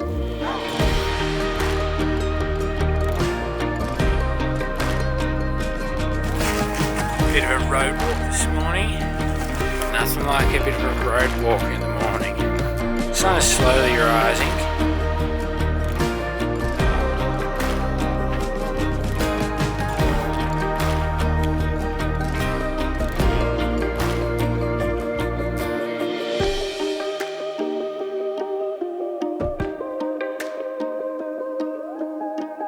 Basically most of the way up the hill here, and then yeah, beautiful little sunrise, lots of smoke in the area. I think a few people do burn-offs like farmer.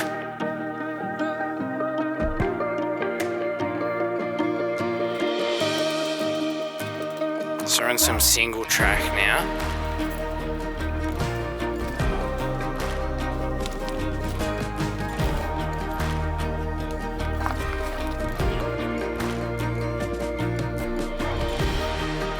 Up the hill and far away.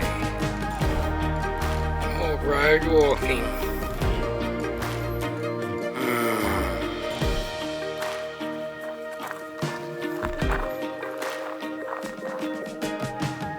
Lucky me!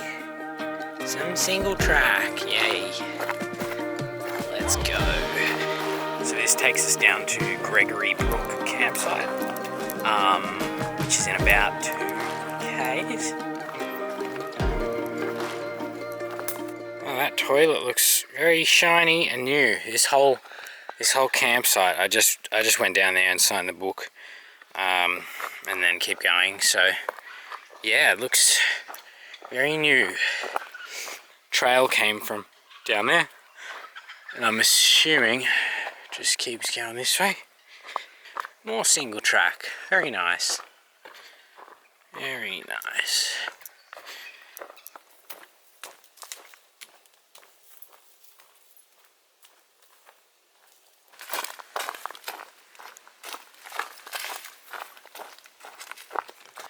One last quick stop before lunch. It's 11:10. I just have some rocks and stuff in my shoes I gotta get out and before I start blistering. But yeah, my shoes they're starting to die.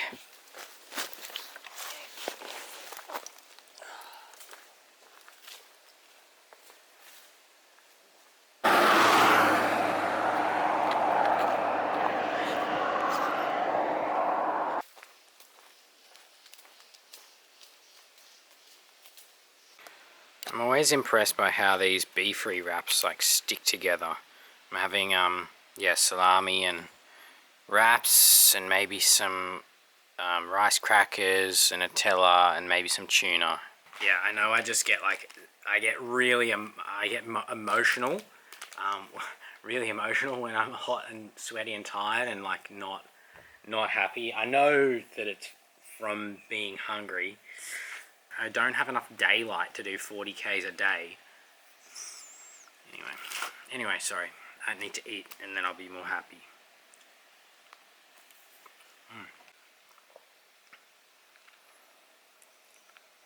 This is like a 4-drive accessible campsite.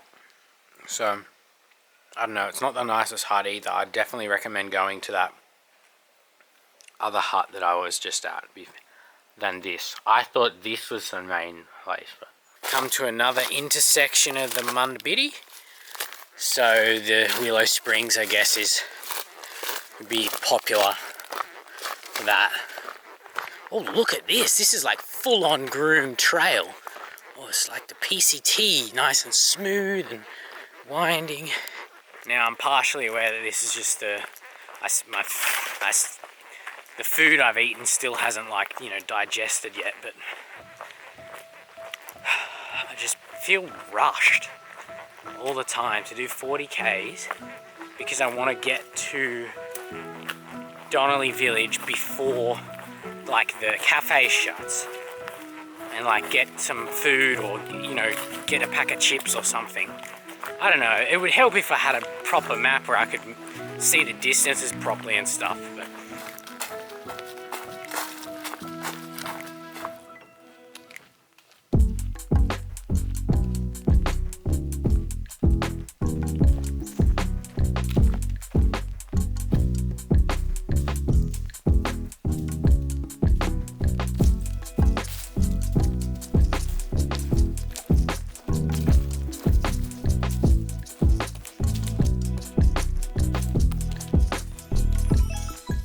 we've come to the end of the Bruce Trail, the Friendship Trail or whatever, and we've entered into a totally new type of forest. It's these really huge, I guess, gum trees or something, I don't know. But they're not the Jarrah forest anymore, they're like really tall and like very big trees. Look, it's baby emus. Good evening. This is the hut in the old school. There's a guy next door. We've got one to ourselves, which is nice. Apparently the possums like it here. So, yeah, better set up my stuff, go to bed, and then get up 5 o'clock and go again. Left a little later at just on 6 o'clock. Yeah, we'll just be doing this until morning as per usual. Stop and find somewhere nice for breakfast. Donnelly River was really nice. Yeah, there was a possum that kept bugging the hut and it was a bit annoying.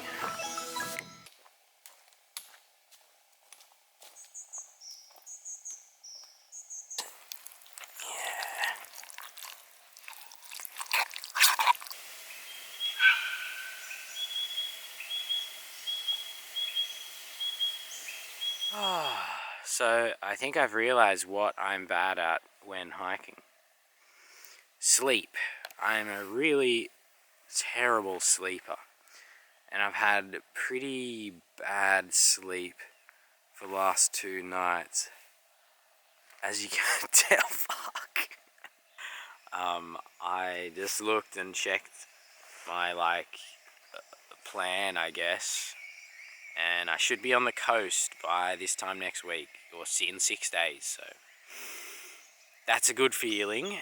Yeah, I'm just going to enjoy my coffee and then keep walking, because what else can you do?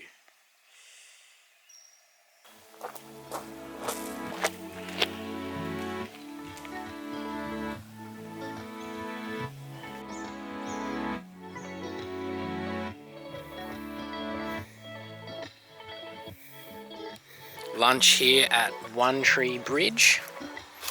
by the Donnelly River. Yeah, it's kind of busy, but I had a swim. It's nice. Just splayed out all my crap all over the, main walking track, which is fine.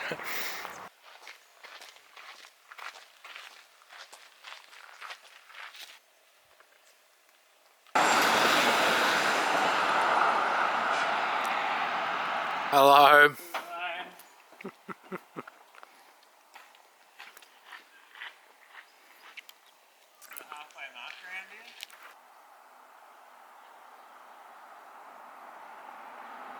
Alright, so I've had a bit of a wash, which was really nice. Pretty cold. I've been hiking today with Chris, who I met at Donnelly River. Yeah, we're both going to whatever campsite is next, I forget. Yeah, lovely walking by the river, which is quite nice. Actual flowing water. I don't know, it looks a bit like too churned up and fast flowing for the amount of rain we've had. I don't know if that's natural. We're walking on a section of where the Mundabiddi and the Bibb kind of converge, so this is cycle path and footpath.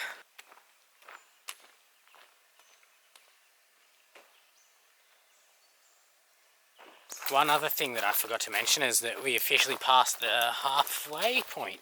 Apparently there was supposed to be some marker somewhere, but I didn't see a trail marker anyway indicating 100, or, halfway or whatever. But, yeah, halfway. Feels like we're on the home straight now. See this cut track here? It kind of befuddles me. So this must have been something other than a hiking trail before, obviously. But I wonder what, some mining or something. And then it comes out onto this. Oh, Albany, 500 and... Oh, so this is the halfway point. There's even like a selfie...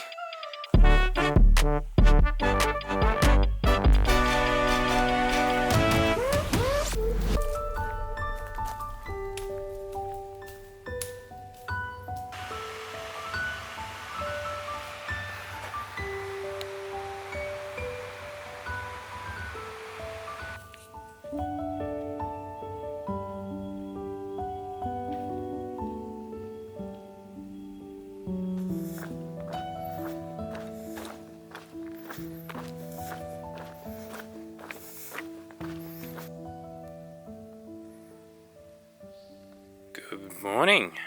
Just left boarding house hut. Onwards to Beavis.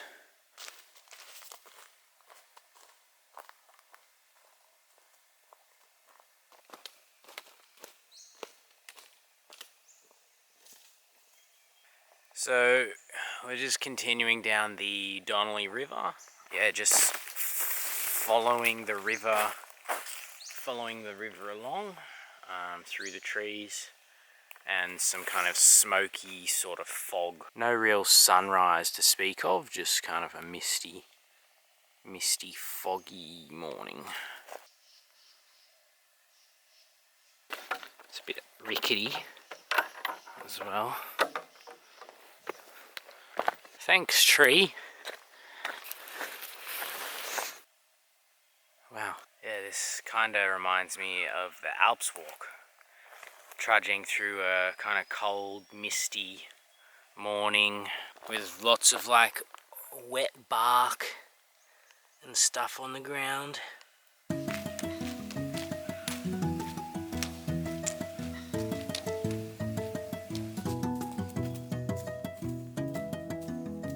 Descending down into the Donnelly River again. Bunch of switchbacks for the first time, which is cool.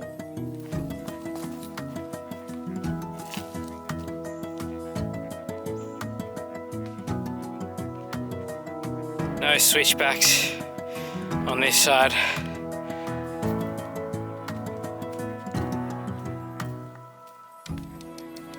Beavis. nice hut.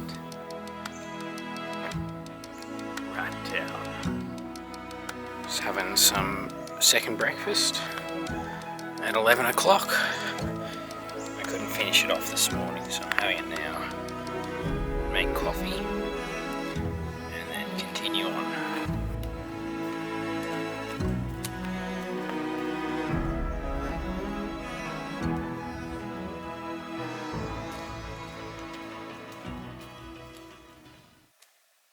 It's a big tree stump.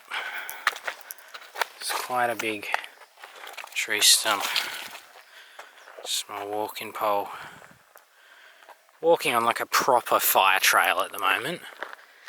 It's been cleared and I'm not exactly sure where it goes, but we've left the Donnelly River and we're heading towards Bibb Track campsite now. So we've come to a fork in the road. So it's like 2 k's shorter by the looks of it, down to here, and then we go around and then it kind of hooks back up and then keeps going down. That's my planned campsite.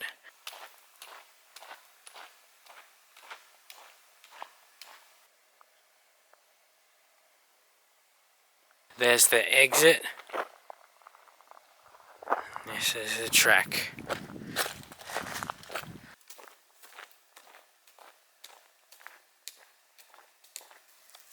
Good for eating.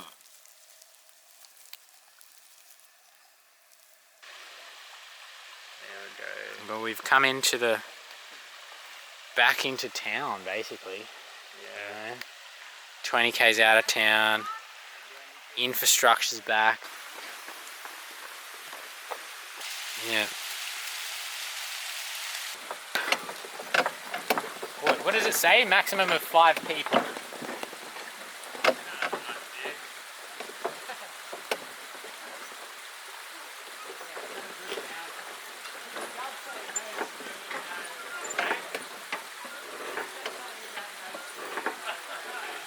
Good morning. It's another lovely morning night hike. Just leaving Bibb Track campsite and heading to Pemberton. So that's always good fun, getting into town. Do a bit of shopping. Have some coffee. I am the frog. I am on the footpath. I am easy to squish, but I am happy. I am one more frog. I am also on the path, and I am easy to squish, but I also am happy.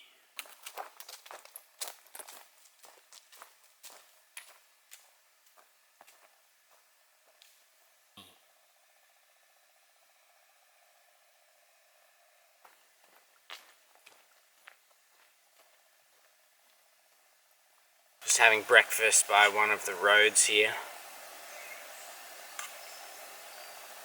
Probably about, I don't know, almost halfway to Pemberton. Foggy this morning.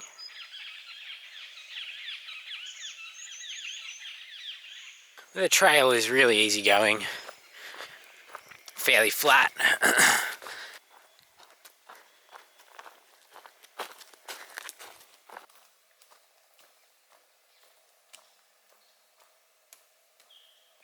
Look at the wood here.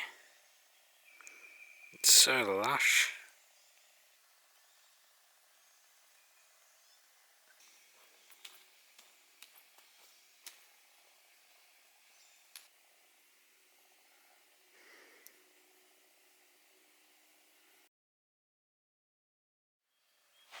Been traversing around this dam for, I don't know, 20 minutes. I'm not far from Pemberton, so we won't stop. Oh, and there he is, Chris. It's quite a nice easy walk into town on a good road. And the river is just there, so it's quite pleasant. Wowee.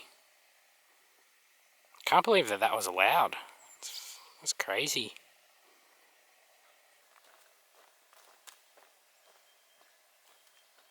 Alright, so back on the Bibb track. Just left Pemberton. I filled up on like one snack and like a little bit more breakfast. I'll stop in at Northcliffe tomorrow and see what's there. But I'm heading to Warren campsite tonight. I've just I haven't locked it in yet, but I've figured out my itinerary. And I want to go and do the Cape to Cape as well, which should be nice.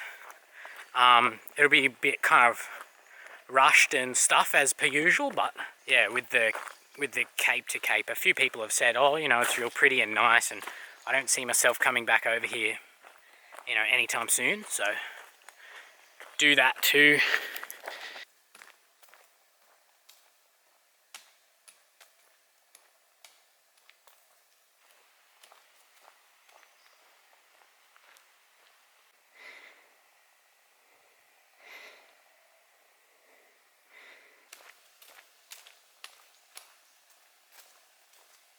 When the Bibb gives you a view, you gotta take it.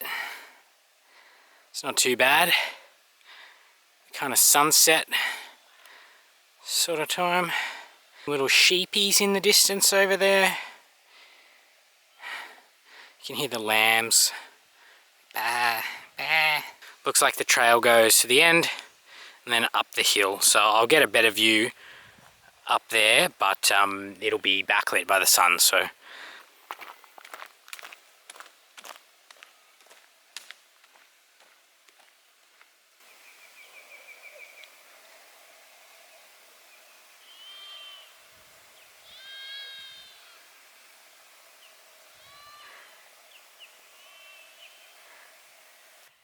There is a camel just over there.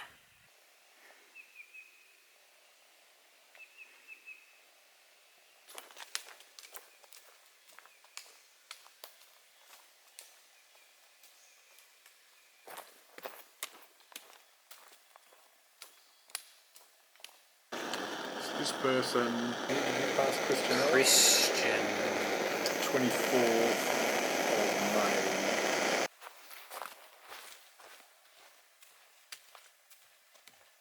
Alright, this is the River Road Bridge. There we go, that's better, look at that. So we're on the River Road Bridge, which I just had to turn my head torch up for, otherwise you wouldn't be able to see anything. But yeah, it goes on for, I don't know, a good little bit. Oh, there's some kangaroos down there. Be nice to do it in the day, but here we are. It's alright. I get a good view with my head torch.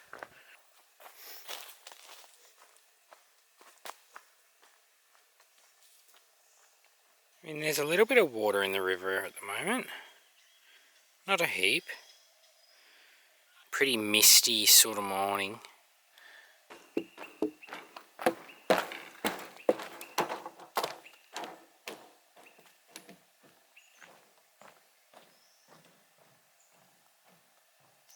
Good morning. Just finished off breakfast. Feel a lot better after having some coffee and some oats. Still walking alongside the Warren River. So yeah, pleasant walking, fairly easy going. A little bit of ups and downs, and then there's like Moores Crossing picnic area or something up ahead.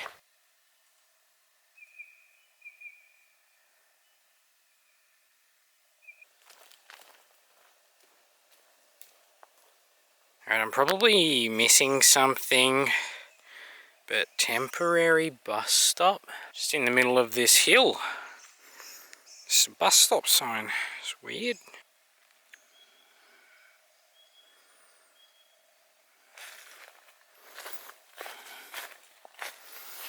It says, measurement of log, girth 5.2 I guess, and length 18.2.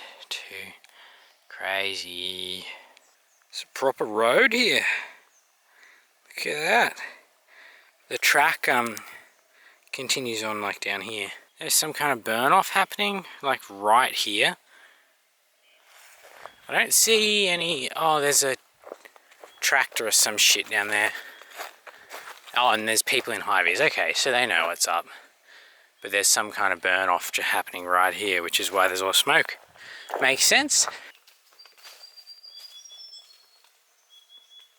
Schaefer campsite. It was really nice, but because I'm heading into Northcliffe now, I think it's about another 15 k's. I don't have time to stop and swim. Yeah, town days take up a little bit more time. I want to send some postcards off. I need to like buy a little bit more food and then keep going. So can't stop here, but there'll be plenty of other beaches and places to stop along the way. There's one to recommend the friends though. Schaefer.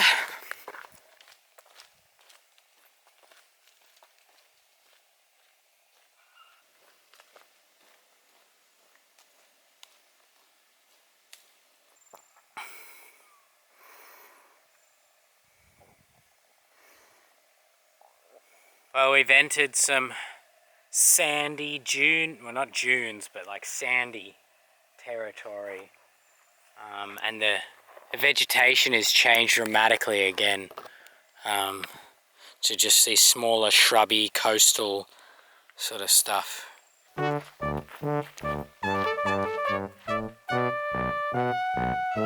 Onwards, a bit of road walking.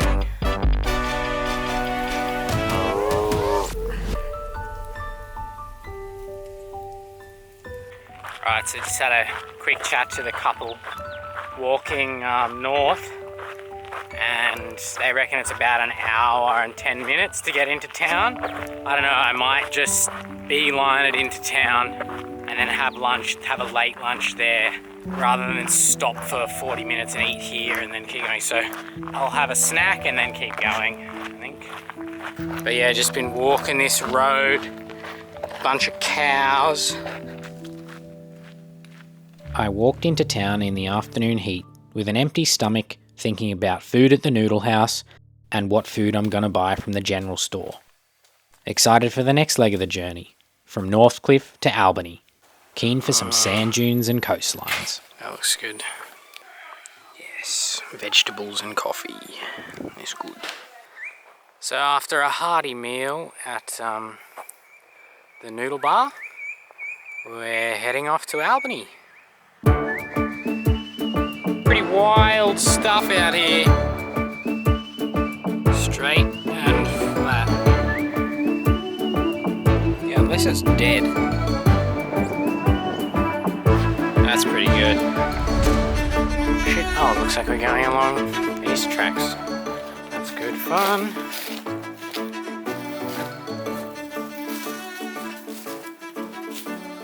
So, just leaving Northcliffe now and heading over to Gardner Camp.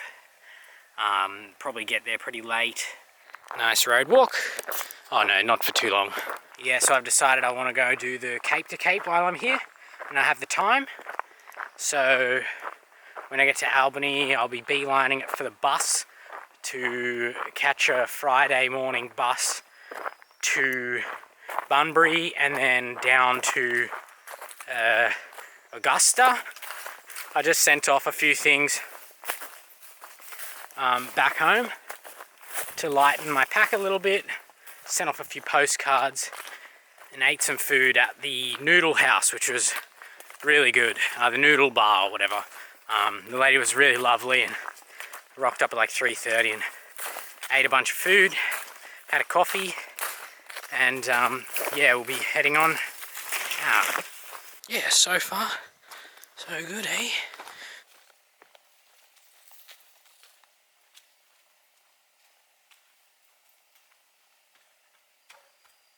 What a lovely little spot.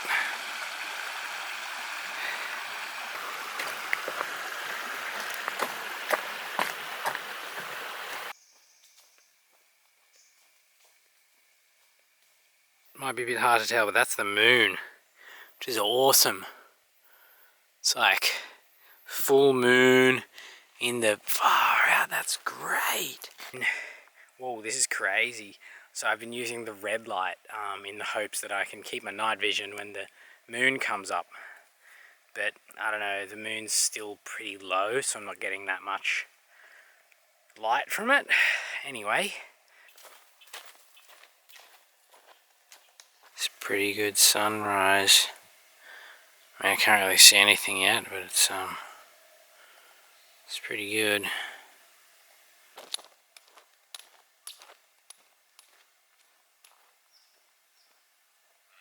It's in the opposite direction that I'm walking to, but check out that sunrise.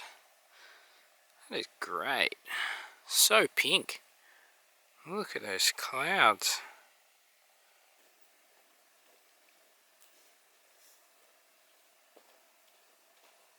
Good morning.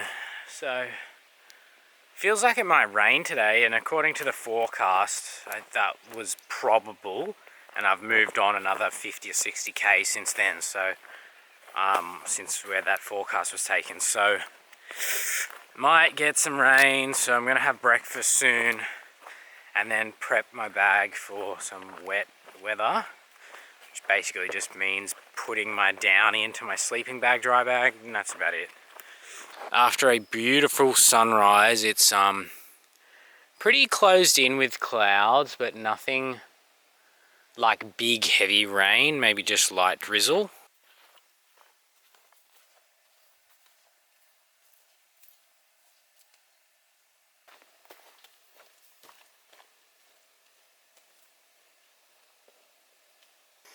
Not the nicest spot for a swim. This is all just sandy, mucky, like close by, but then closer to the horizon there's more water. Very peaceful though. So we're just at the base of the huts just up there. We're gonna head on to dog pool, but yeah, we'll see. The kilometers are coming pretty easy.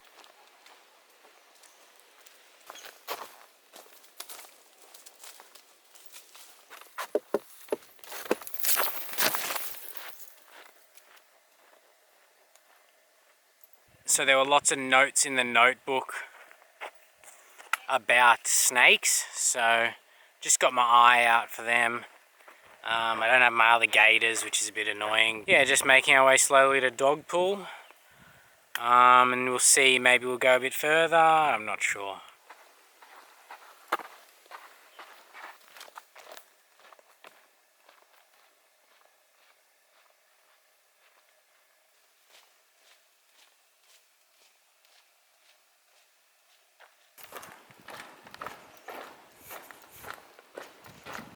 Straight and flat. At least it's on sand and I haven't seen any snakes yet. Knock on wood.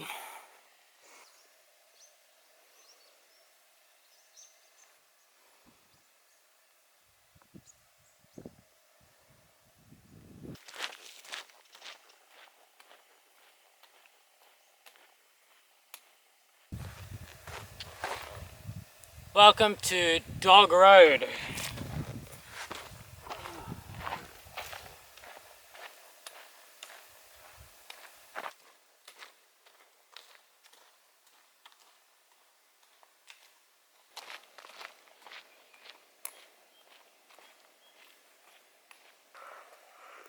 Oh man.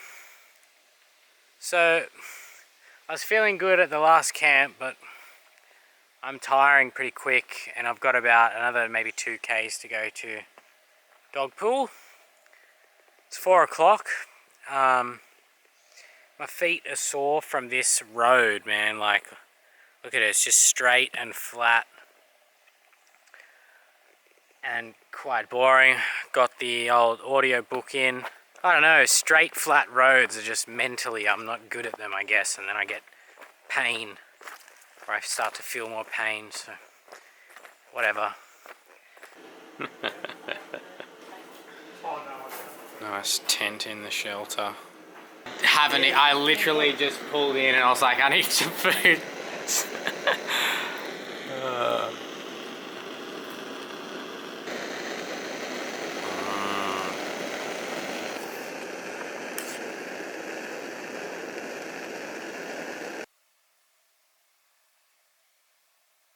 hut's just there.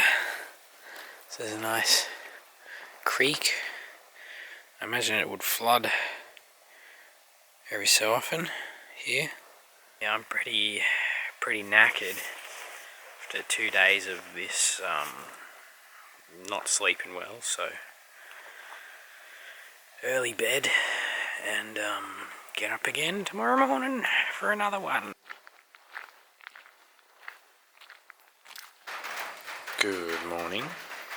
It is 6 AM and I'm having breakfast in the hut because it's raining outside. So I'm going to have breakfast and coffee and make lunch, which is going to be this radix meal here. And then I'm going to walk, I guess, in the rain for the first time. Yeah, so first day of like possible rain. It definitely rained real hard last night. I'm still up before sunrise, but yeah, we'll see how this goes. This is the best I can do for a rain cover. It's actually now a horrible job now I look at it, but yeah, let's get to it. I just forgot to send my message last night, so doing that now. Not a bad morning for it though. So I've ditched all my layers almost immediately. I'm back in shorts and t-shirt. My shoes are a bit worse for wear, but this is just to try and stop the sand getting in the holes in my shoes, because my shoes are a bit, well, way too small, giving me blisters, and I'm wearing them out real quick. Weather's looking good as the sun's coming up, so yeah, I've got rid of all my extra clothes.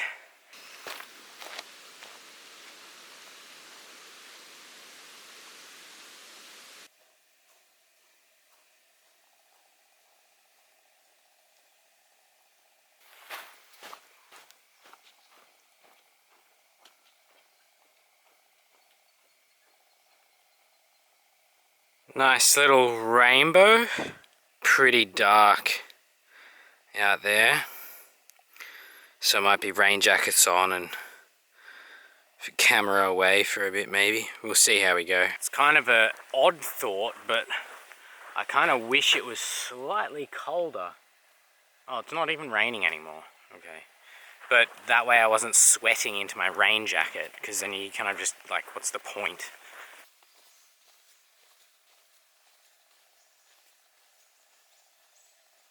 The rain kind of makes it a bit less boring, but slightly hard at work. So the track just keeps going on and on like this.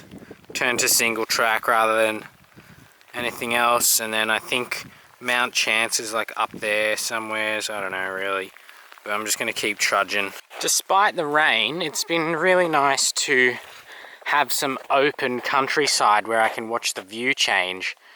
I imagine this would be really oppressive in the heat, like it'd be quite, yeah, quite full on, but to, you know, watch mountain or small hills, you know, come and go is quite a thing on this track.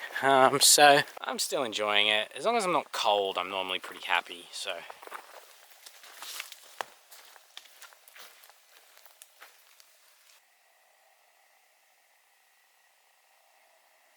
It was a bit of a detour to get up here, but just looking at the logbook, it doesn't look like many people come up to Mount Chance here. But I needed to stop and get out of the rain and check the situation on my pack as well. My foot's kind of playing up, except on my right hand side now, so I'm confused as to why, but I think I might be lacking on salt or some kind of other thing, and then it's causing me to cramp. It's going alright. It's 11 o'clock and I've done basically 20 Ks, so not too bad. I'm eating lunch. It's a radix meal, but it's got extra salt in it, and then I'm going to have some chips, I think, as well for after. I thought I might catch up with him. He's been having a good old time with this newly ploughed like little area. Here it comes. Piggy!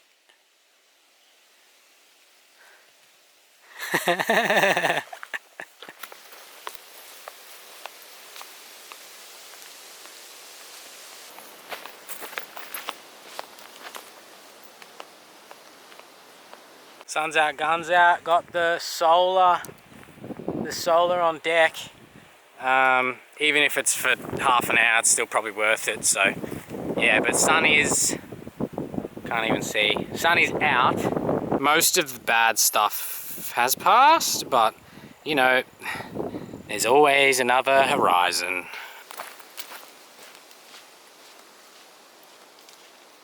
It's just about to rain for the second time today by the looks of it. Feeling pretty good. I'm going to walk a bit longer this afternoon because I need to be in town tomorrow at a reasonable time to do my shopping.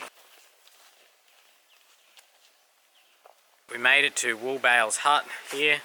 I've had dinner and it is continuing to rain and sprinkle. I'm going to go on to the beach. There's kind of a beach in about 10 k's, and I'm gonna aim there.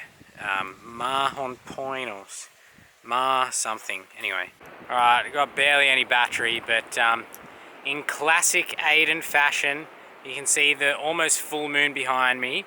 I've made it to the coast, but it's dark, and I'm not gonna be able to appreciate the views as well as I can. So I got to figure out my plan tomorrow morning so I can at least see the sunrise here somehow. But yeah, I'm gonna find a place to camp. Sun's coming up. Moon's still in the air up there. Boy, it's nice to be by the coast, hey? Far out. So it's just June walking at the moment, which is, you know, all good. We're back in the dunes this morning. The trail is nice, single track, like quite sandy but hard. There was one section which was like, you know, really sandy sand, but because it's been raining, it's quite nice actually. So, which is nice. I'm running off the phone camera for the moment, just because I'm having issues charging. Mount Chance is up there, about probably 20 minutes up there, and then I'll get to the campsite and then try and have lunch. Anyway, we'll see you up at the campsite, I reckon. Alright, just arrived at Mount Clare. I just had a quick wash off in the tank and then read the logbook. Turns out there's like a dead possum or something in the water tank. So this is the problem I'm having with my electronics, is my battery bank. This thing is so old. It gets to like 70%, and then if I try and plug anything in, it just stops working. So it needs a good decent bit of sun to actually charge, and then it won't charge anything else. So hopefully I can charge my stuff in town, and then I think Walpole would be a nice town to stop in and have a look at if it wasn't 4 o'clock on a Sunday afternoon. There's a few things open, but there is a bit of pending rain cloudiness, so I'm going to keep going up through town and then see how we go, how far we get. If I can do another 5Ks, that'd be nice.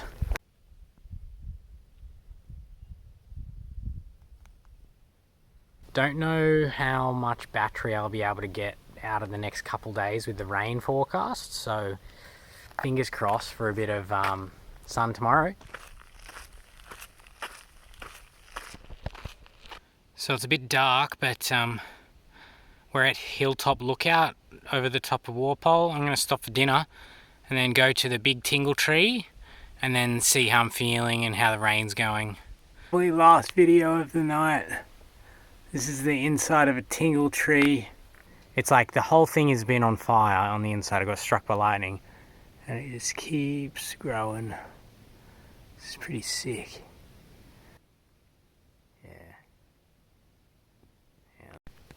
Ribbit. Alright, this This might be a bit of a recipe for disaster, but this is freshly made black coffee. The coffee is from Tingle Tree Visitor Centre thingy. Valley of the Giants, that's the one. So I hung out there for probably a little bit too long, but it was good. I got to charge my phone and some of the batteries on my camera and stuff, and I've been dying for a coffee, so I just took a little bit of time to just, you know, take a minute. But I'll be walking into the night because I want to try and get to Peaceful Bay. That's the plan. Oh, thank you very much to the ladies at the visitor centre at the Valley of Giants. So they were able to charge up my camera. Even if for only half an hour, I should have enough battery for today, which is great. This is Giant's hut. Apparently rats are a common thing here, evident by the pegs and the numerous hooks and whatnot. I was happy I didn't spill my coffee. It was great. I just walked with it in one hand and sipped every so often. Worked well. This I'm hoping will charge some of my stuff, but it's been pretty cloudy and whatnot all day, so very keen to get to Ram Head or whatever. Apparently there's a huge swell going at the moment too, so there's like a local big wave break down near Conspicuous Bay, so we might have a look at that, which should be cool. Apparently there was like jet skis and stuff out yesterday, so, you know, for tow-ins, which is awesome. So this is kind of what I missed out on 2 nights ago. Oh no, last night. Tingle trees. Yeah, it's quite interesting. I don't know, they got a wide base and shallow roots and don't have much else to say about that, I guess. So check this out. That's the trail marker for the Mundabiddy. And it goes down here. Whoop. And through the Tingle Tree. That's awesome.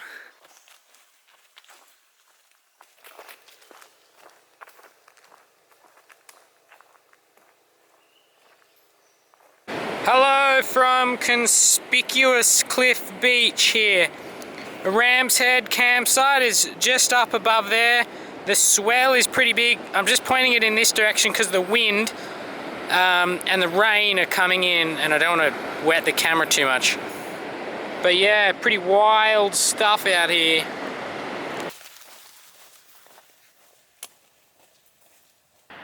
Pretty monstrous swell at the moment. And we're going towards the campsite, which shouldn't be too much further ahead. Yeah, it's pretty good. It's pretty good hiking temp, but it's just a bit wet. On a sunny day, you'd be able to see all the way over there into the distance, which is be pretty awesome. But it's kind of got a rugged sort of wildness about it with the rain and everything. So just left Ram Head campsite. Met a lady in the hut who was very nice, and she gave me a few tips on Peaceful Bay and in town. She recommends to stay in the caravan park and I can charge some things, but we'll see. I'll see how the timing goes. This is probably the last good view before the rain comes in again. Yeah, over there, there's definitely rain over there. That's that over there. The setting sun. Peaceful Bay should be down there somewhere. And then I'll walk along that beach tomorrow morning. The last vestiges of the sun. Bit of swell. A little bit of everything.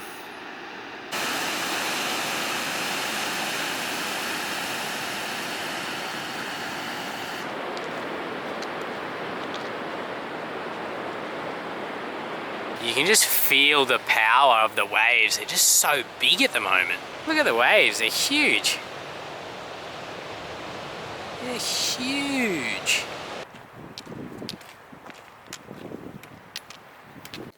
So I'm just finishing off my coffee and looking at today.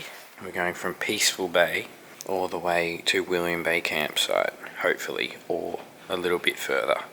Beach walking. I might do this whole section as a beach walk. And then there's a little beach walk, and then look at that guy, that one's huge. Peaceful Bay is here. I was planning to walk just along the beach, do this inlet crossing here, and then keep going along there. There's a really big swell going at the moment, so hopefully the that doesn't like mess the beach up too much. This is what's been chasing me down every morning, is a big front. Most of the rain is offshore, like over this side. You can see that thing's really big and powerful. And it's forecast to be like this for the next, well, till I finish at least the Bibb. And then I don't know what it's like up north where the Cape to Cape is. Peaceful Bay's over there, not too far away. I haven't walked that far this morning. And then a beautiful sunrise. Look at that sunrise. Well, I mean, it's well past risen, but because of the cloud and the mountains up there, hills, it's quite nice. And here we are. So that's super easy. I thought this might be a bit bigger, judging by the size of the river. Walking along that whole beach, all the way, I don't know, over to there. I think Boat Harbour's over that side there, somewhere. But I just came down, there's a little crook. Yeah, a little crook in the sand dune up here. And then there's like a little goats track behind there that links up with the old track. Man, it's beautiful this morning. Got some stonking little storm rain clouds out there, which is awesome.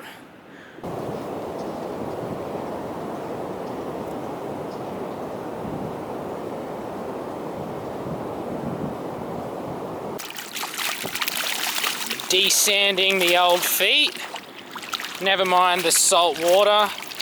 We can sort that out later, I guess. I mean, these shoes are pretty cooked anyway, so I don't really care. Maybe when the tide gets higher, it'll yeah, become a bit more tricky. I've just rejoined the track now, I guess. Yeah, from about 10 till 2, I think it'll be a bit of a nightmare trying to walk through the high tide along the beach, but hopefully I get to Boat Harbour by then and I'll be doing some stuff in the dunes maybe. You got burnt dunes there and then ocean.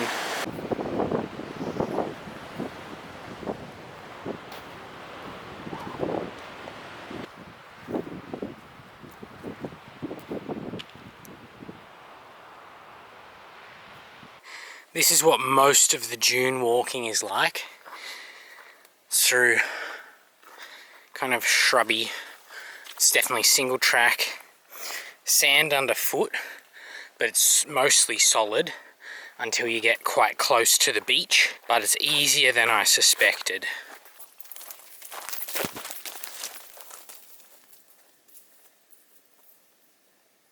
Wow, this burn area is cool. Have a look at that. Our trail just comes along here and goes rat type thing. Oh, hello.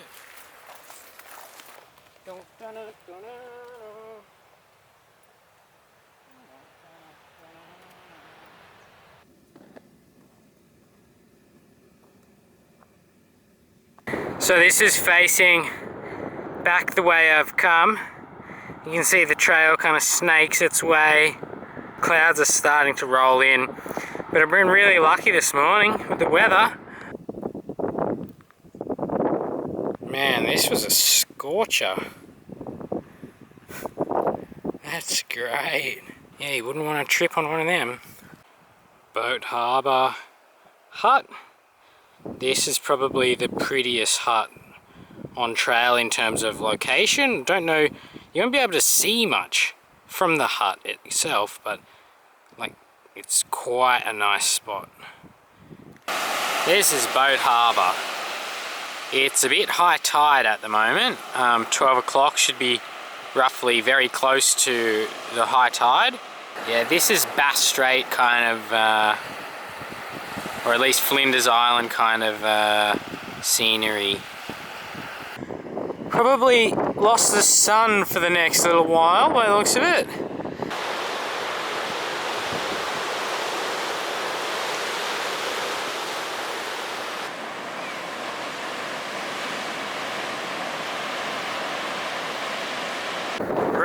rain slowly coming in.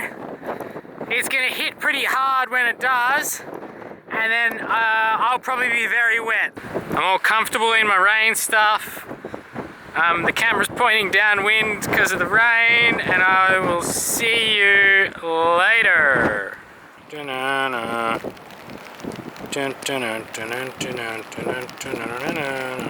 Coming on to Perry Beach, which is Perry Beach is just over that way somewhere, down over there.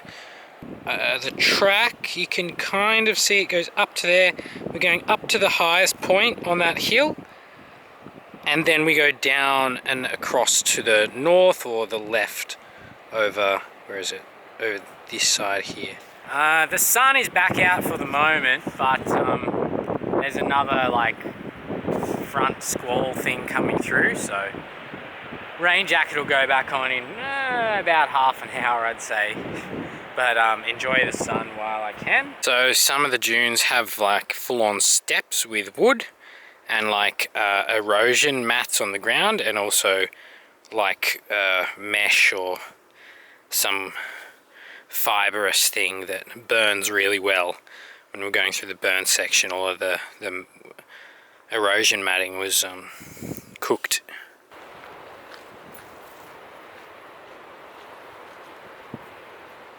Right, so I just went up to the top of this trig point here.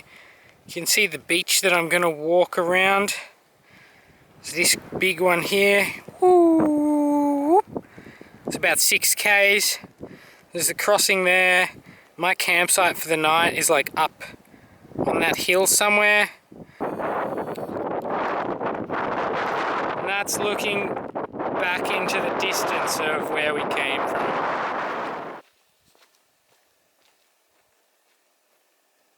So it's pretty cold and rainy at the moment. I just met the caretaker at the caravan park here at Perry Beach. Lovely lady, and she's just said that I can have a coffee, and told me to put my stuff inside the shed, which is really nice. Yeah, so I would have been saturated out there, I think. It's coming down very hard.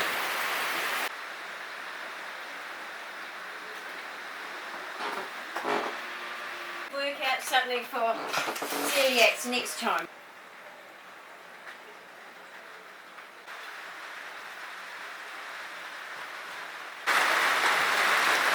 at that. 1999. That's cool.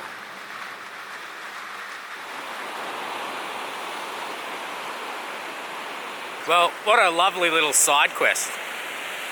I managed to avoid most of the bad rain by just saying hello to the caretaker in the cottage. Lynette was lovely, and yeah, I escaped most of the rain, which is great. Like it really poured down for a long while. So I have a whole lot of walking on the beach to do, which is fine. I don't mind it. That is a big storm front by the looks of it. That looks like a bucket down, so that's the front over there coming, sweeping through. Alright, just finished battening down the hatches. It's not been as heavy as I thought. There's a bit of mist coming off the beach. Now it's just kind of relaxed. I head up off the beach very soon, up in that direction over there. As usual, the swell is pretty wild.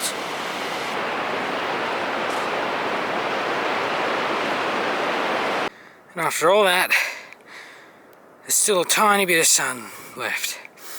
Okie dokie, so I'm fed and watered at William Bay Hut, and I'm just drying out a few things in the background over there. There's my tent and yeah, sleeping bag and whatnot. None of my stuff is drying anymore, which is always good fun. So I'm lucky enough to have some tiny bit of reception. So this is what's just about to come. It's 5 a.m. And yeah, I might keep my leg thermals on for the moment and then see how we go. One of my Radix meals, I didn't realise, but it had a hole in it. This has been at the very bottom of my pack for this whole time. Yeah, I'm going to make that up now and see how it goes at rehydrating. Add some extra olive oil. About half an hour, I think. These ones are pretty good. They rehydrate really well. Well, this morning took a while to get ready. Yeah, it's now 5:30. Got up at 4:30, I think. It's just like lack of motivation and cold and wet. And now, of course, the rain comes right now as I have to leave the hut. Yeah, it definitely makes leaving the hut a bit trickier mentally. Oh, alright, let's go. I'll warm up as I start to walk. We've arrived back on the coast after a bit of a detour and some other stuff. Nice, cold, wet morning. Before it fully starts raining again, welcome to Lights Beach. Wow, what a spot. I had a tin of tuna last night from the caretaker at the caravan park at Parry Beach, and she offered it to me and I couldn't say no, so I packed out a tin of tuna. Ate it last night, but now I've got bins here, which is good. So get rid of that and continue walking.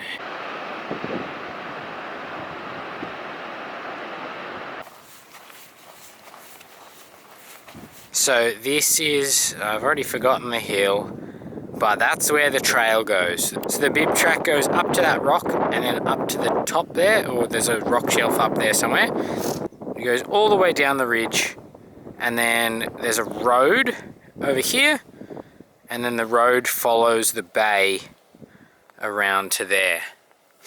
Or the Munda Biddy, which I'm standing on, you can see it's like a paved footpath that goes all the way around, goes all the way down to there where I need to cross, or try and cross. So I bit the bullet and I'm gonna walk the Munda Biddy on this section. So a few things I had to consider. I guess the weather's coming in.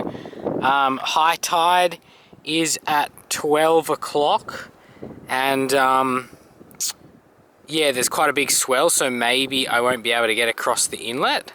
But as you can see, yeah, the trail goes up and over the mountain, and then I have to like road walk back down that road, almost an equal distance, if not more. Munda Biddy, man, maybe that's the next thing on the list.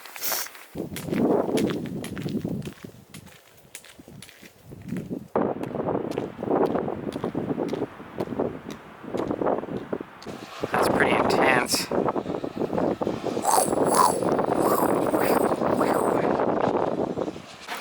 So this little track has been pretty good value for money. So I was following the Munda Biddy, well I am, but it's actually called the WOW Trail, the Wilderness Ocean Walk. So it's been quite nice along here. Also this guy, noisy. Looks pretty good. Look at that. I'm certainly getting hungry, so I'll stop when I get to the water down there. It should be nice and protected. See, I'm not sure what would have been quicker. I don't think it would have been quicker to go up to Mount Howard or whatever, and then you follow this ridge line all the way, follow the ridge line all the way down, and then go around the bay, and then down that way. So perfect. So I was a little worried I wasn't going to be able to get across. I'm just at a lookout, which yeah, will be easy enough to cross over at. There's a guy on a stand-up paddleboard out there somewhere. Not too bad.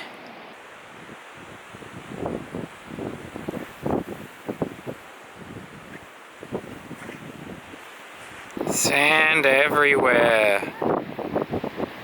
I was under the impression that this section was like an unregulated kind of thing, but maybe the website's just old and I haven't done enough research, which is evident.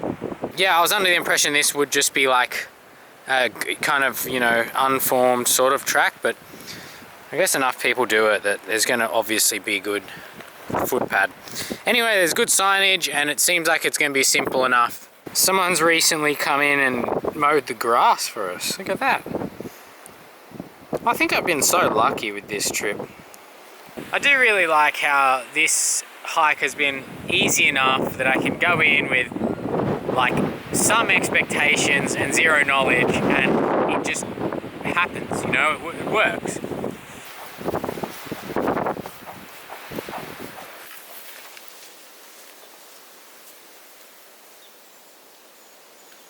So there's a bit more rain coming, but yep, I'm here. That was perfectly fine.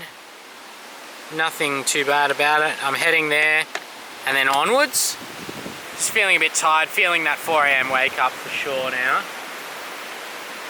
But I'll stop at Nulaki and have lunch and tea or something warm to drink and then keep going. I mean, I am enjoying it. I'm just tired, if that makes sense. And I sometimes enjoy being tired too, but I think what I'm trying to say is now I'm having type 2 fun, where I'm not enjoying it right now, but I will look back on it and I'll go, yep, that was great. Most of the rest of this track has been type 1 fun, where I'm having fun enough in the moment. Psych and caffeine levels, and psych and caffeine levels.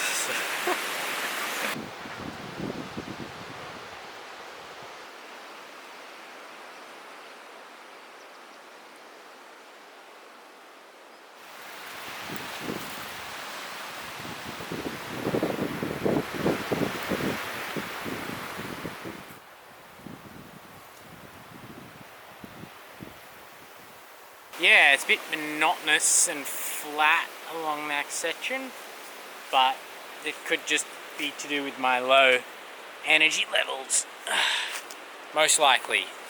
No, I am enjoying it. I just kind of, everything is like dull and deadened from lack of food, lack of sugar, lack of coffee, lots of lack of sleep.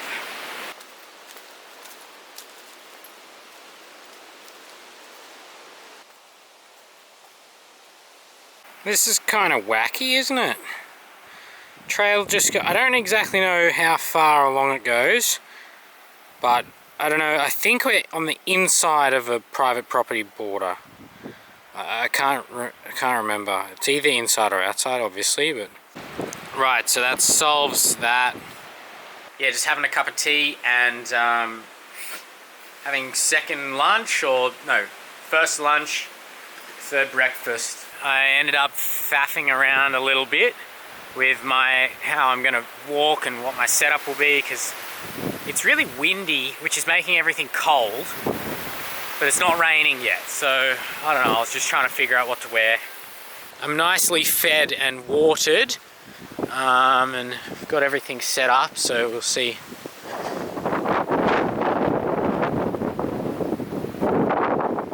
Bit windy. Woo!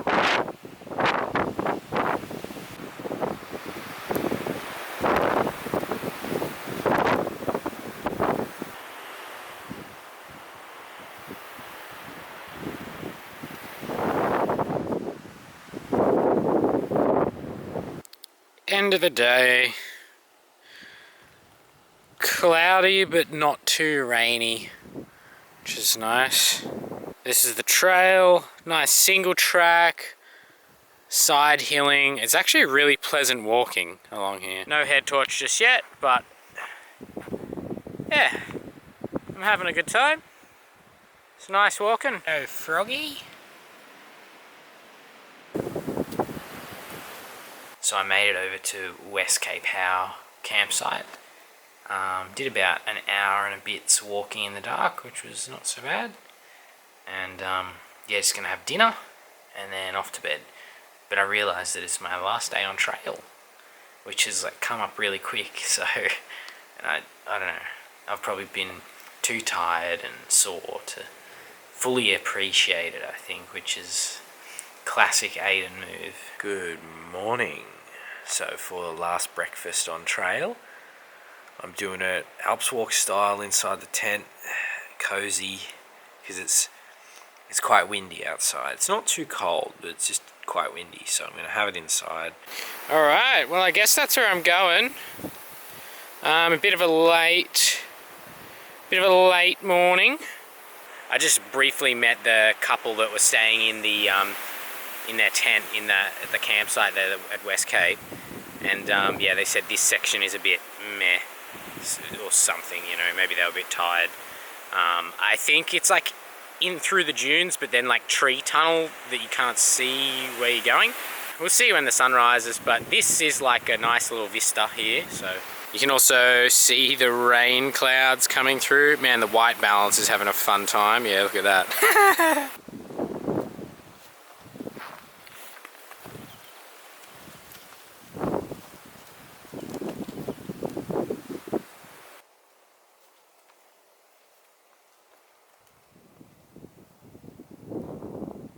He looks fairly cold.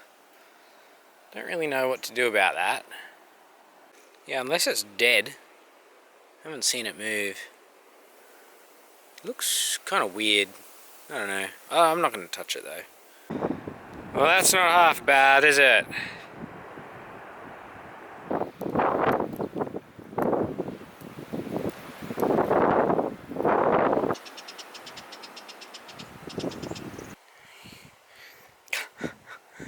He's so chill. What the heck? Alright, I'm gonna... Oh. Okay, well... Okay.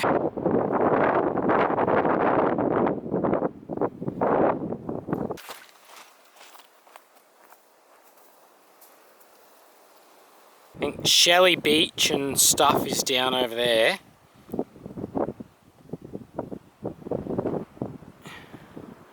And then this forms the bulk of what I'll be walking this afternoon. Have a look at that little flat top there. That could be a paragliding launch. What a spot too.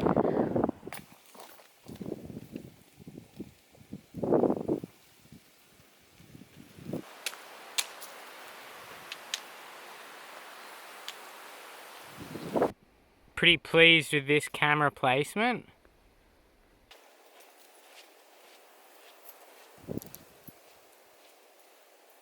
I love these benches. There's one for your bum and one for your pack.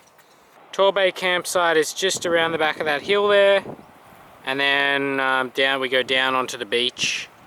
It's gonna be nice paddling out here around some of these little islands and stuff. What do we got up ahead? We've got beach walking till we get to the Torbay Inlet just there, and then more beach walking till we get to these mountains, and then I think we go up onto the ridge.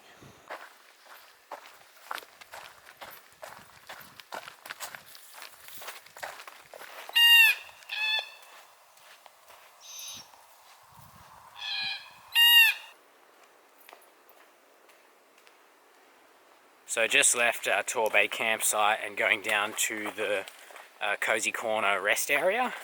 I've just got 3 12k sections to go in between the huts, so yeah, that's easier to visualize and like plan for food and resting and stuff. 36k's in total, but the huts are nicely spaced out for this section, so very nice. You can see over in the distance over there where the beach ends. Where the beach ends, like over there, that's when the beach walking stops. So we have a bit to do, but not a huge amount. So we'll see how we go with the tide.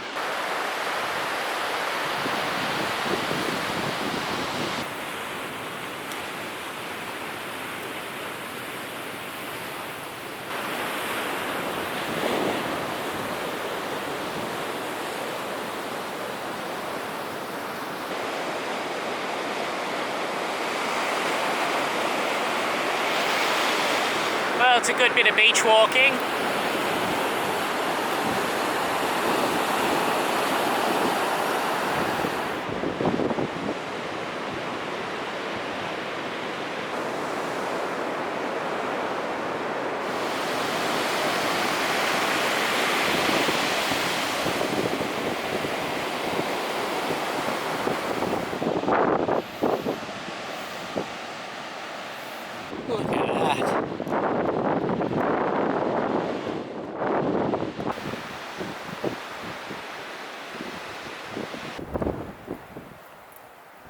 finishing off some lunch, or 2 p.m. kind of lunch.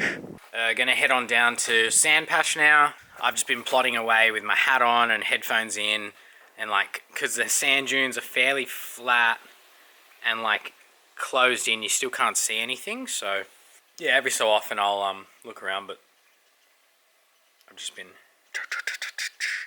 Albany and pub. Ooh, hello. The cloud has set in again. Don't know for how long. Seems like for a little bit.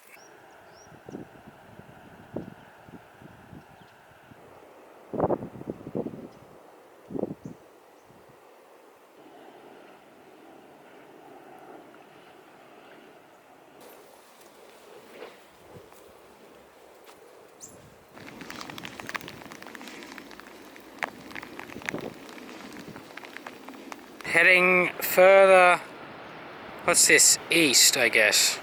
Actually I've come from over there today, which is actually kind of impressive to be able to see the whole way along. But look at these sheer cliffs, it's so cool. This would be great paragliding here, if there was somewhere to land on the bottom, I guess. I just finished talking about how this would be a great paragliding spot, and I've just come across, I think this is a hang gliding launch, but that is wicked. This would be awesome. Yeah, there's not really many bailout options. This is like a little lookout thingy down here.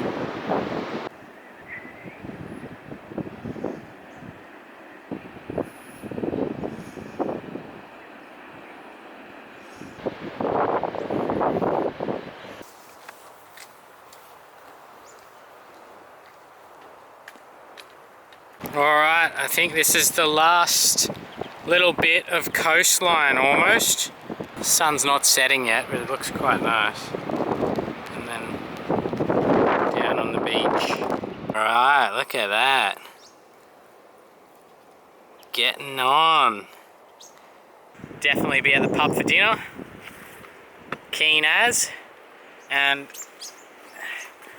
maybe have a shower and wash some clothes. Pretty cool.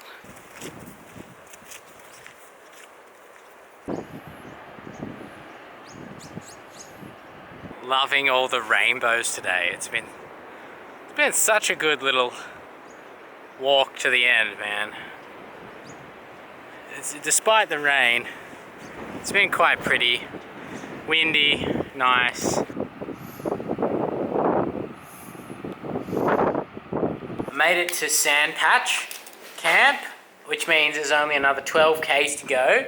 It's 5 o'clock and it's already, or 5:15, and the sun's like already setting, so I'm gonna eat a quick bit of food and then keep going. The next section I think just involves like I think it's 5 k's of like sand dune walking to the road, and then another 5 k's of like walking on the road into Albany. So, oh, it's been a great day and a great little journey.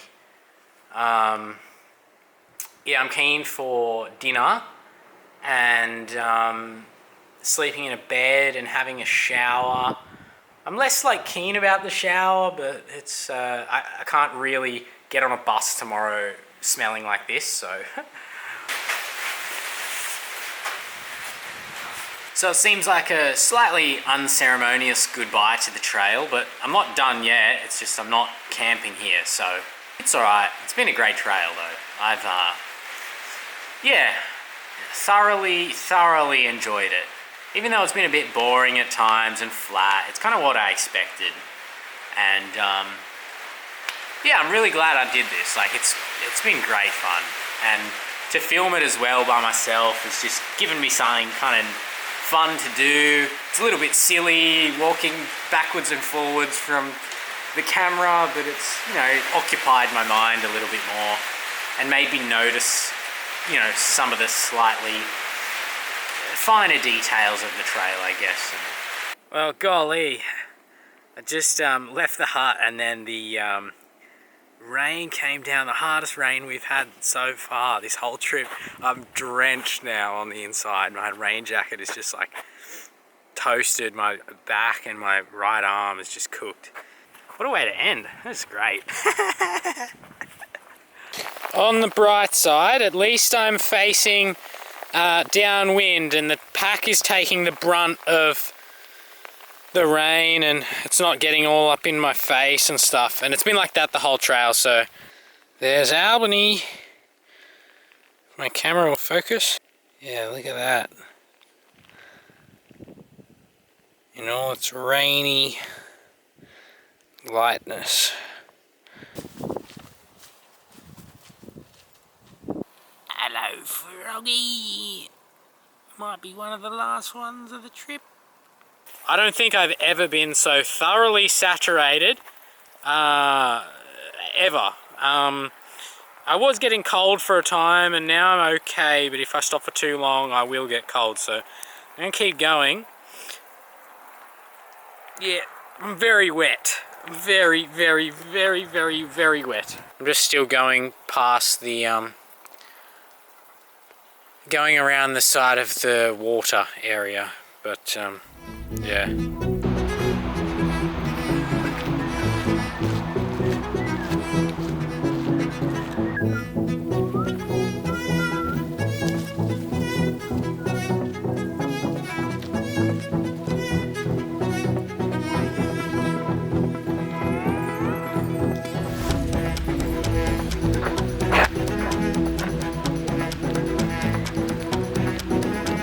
Hey, there it is. Look at that. Wowee. That's pretty good.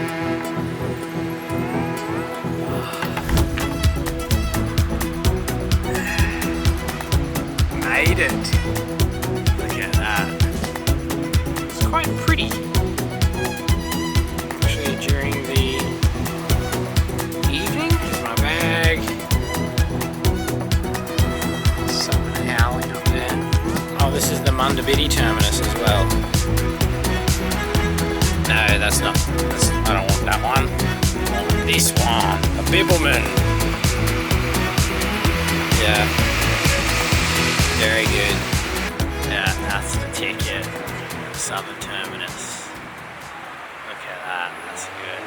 Yeah, maybe on reflection, arriving in the dark wasn't the most sensible idea, especially with the rain, but we made it. I'm gonna have a hot shower and then try and get some food somewhere. It's surreal, you know? Everything is wet, so I'm glad it was the last day because I'm saturated. My pack and everything around it is saturated, so yeah. Ah well. The Cape to Cape is a walk in Western Australia that follows along coastal cliffs and forest scenery between Cape Leeuwin in Augusta and Cape Naturalist near Dunsborough. I had heard about this 120-kilometre coastal walk, but was never really drawn to it for whatever reason. After finishing up on the Bibb Track with 4 days to spare before my flight home, it seemed a shame to miss out on what is called the most beautiful hike in WA.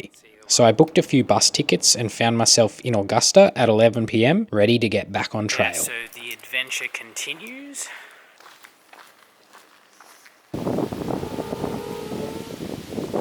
Don't know how accurate that is, but happy to see it. Getting close. I'm just having some trouble in the sand, so I might have to find, and the wind. I'm gonna have to find somewhere else. It was a nice little spot by the beach, but yeah, it just doesn't work with this tent, so. Close to the lighthouse. The lighthouse is just behind me, just there. But just in a little nook out of the way.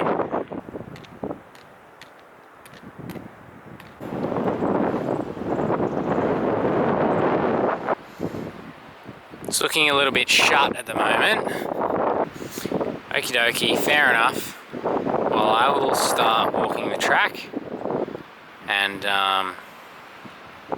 have some brekkie. Cape to Cape track. First trail marker.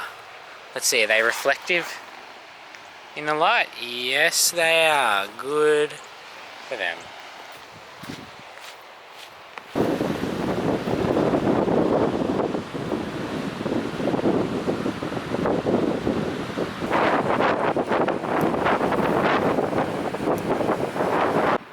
So I got my porridge and a bit of Nutella.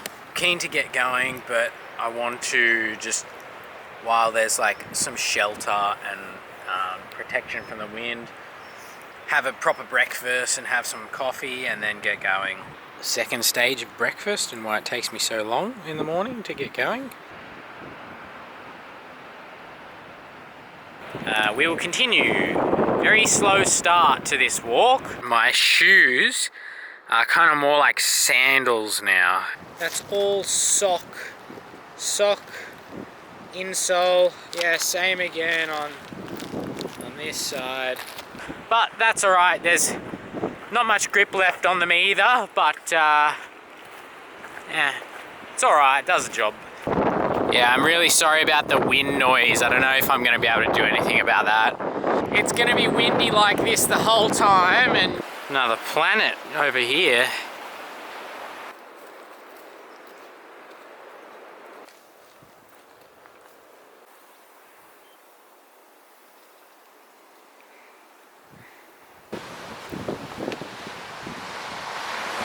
Like thicker and easier to walk on, less slippery. You see the people. I've got a bit of a beach walk to do. I might whack some earbuds in and just go through it. With all this wind, I feel like a bit of a tractor, like leaning forward, plowing into it. It's like walking uphill.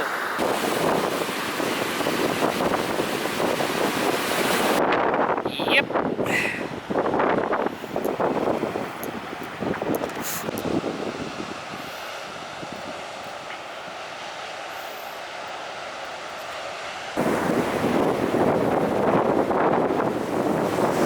Been okay for the moment, but it's pretty deep over there. Alright. So just finishing off some lunch at Deepity Beach. Deepany something beach. Tough slog along that sand, man. That took way longer than I thought it would.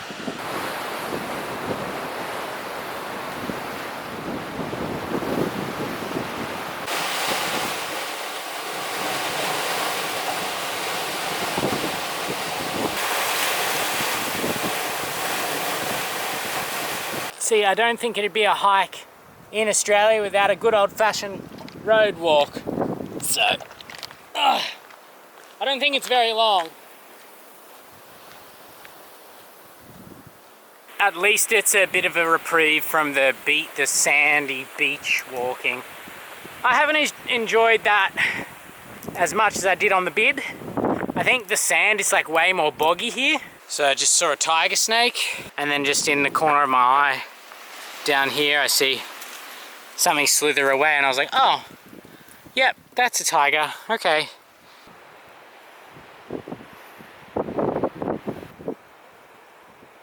Alright, so we've got Hamlin Bay down there, the campground. So beach walk along that beach, and then we go up.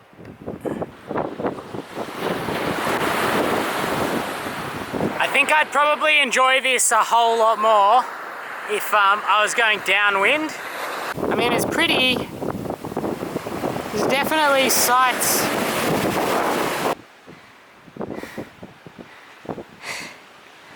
Yeah, I'm not enjoying the beach walking on this. It's too hard. Too much like post holing. It's like raining sand at the moment.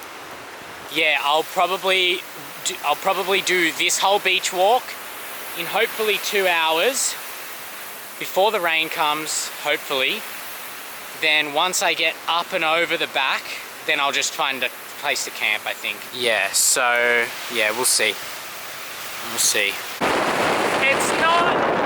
It's not that bad, really. Well, I mean, it's pretty bad. I'm going up there.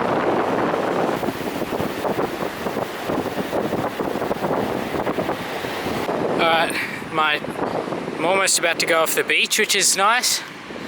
And the rain is starting to set in.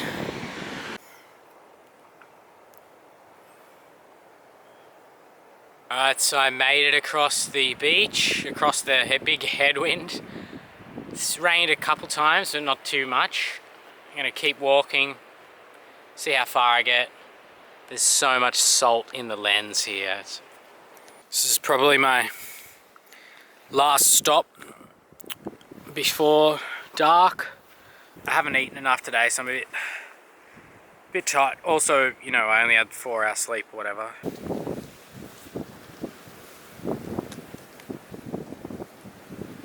This is interesting. I wasn't expecting so many trees. I was thinking I'd just be on the coast in the dunes the whole time.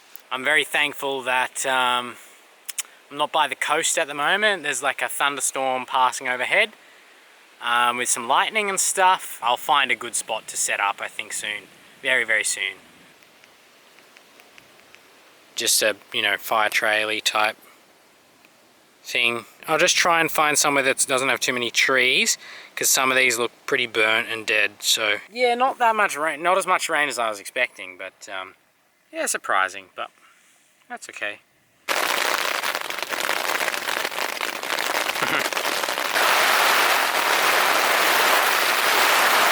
And I think I've lost all my pegs. Well, a lot of them have fallen out. Yeah, I'll need to go and have a look. Alright, so with these Radix meals, I've not had one of them warm yet, so I feel like I'm doing them a disservice because they've got lots of spices in them, and they'll probably be a lot more tasty hot. Okay, hot, they have a much more satisfying texture. Good morning. It was a wet night. I had to get out multiple times to reset my the pegs on my tent. My life has become slightly more simple, but slightly less nice. I'm out of hiking gas as of this coffee, which is well timed. It's probably the best morning for a hot cuppa. So that was my campsite for the night over there.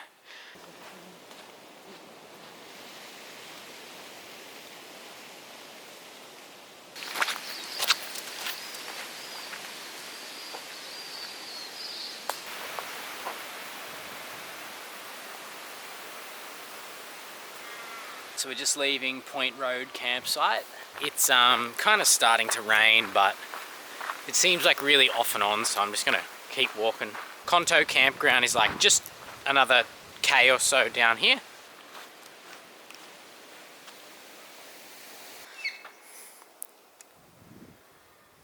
Few people there, car camp. Nice little rainbow over there.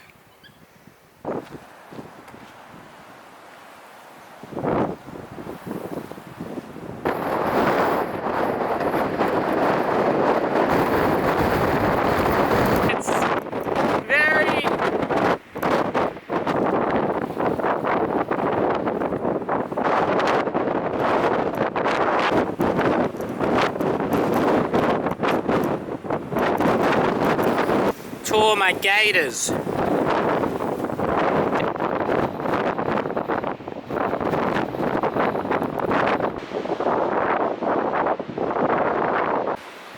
That's cool. Must be caves under there. That's awesome.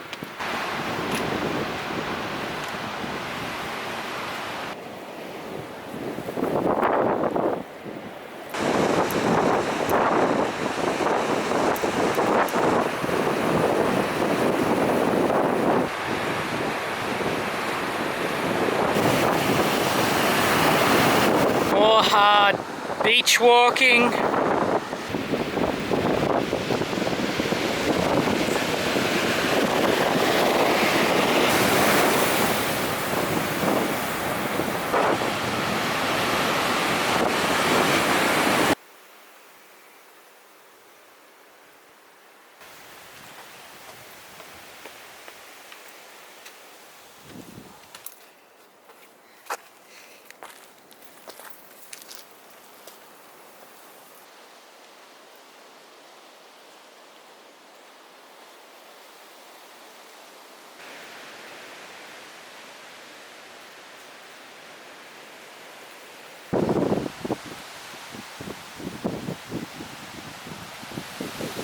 So I'm just at near the Margaret River mouth now, but I'm gonna head into town, have a coffee, have some lunch.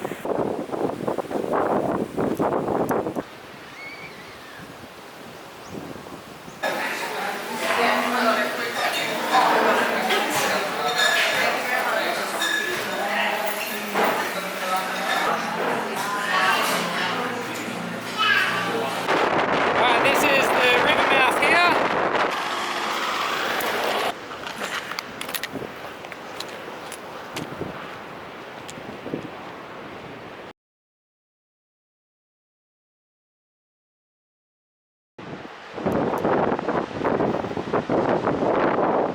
After a lovely lunch and 2 coffees, I'm gonna cross over the Margaret River mouth, which is nice and closed and good, and then head on up to Waterfall and up further to Gracetown somewhere.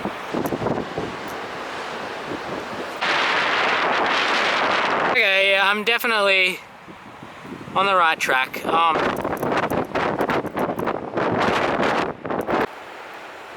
Those guys on those foil, I don't know what you call them, foil kite thingies, they look like they're having a great time. Super windy.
This is the tap here at the waterfall.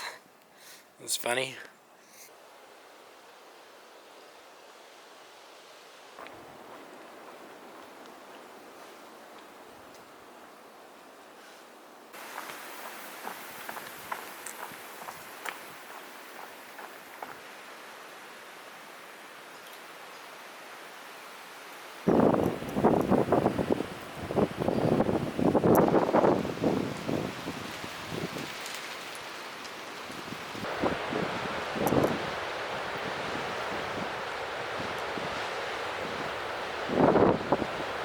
Getting some night hiking in. That's the sunset.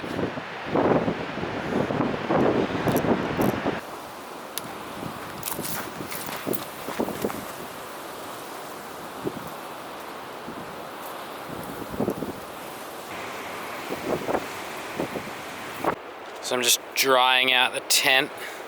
It got really wet last night, and yeah, I'm just trying to dry it out a little bit.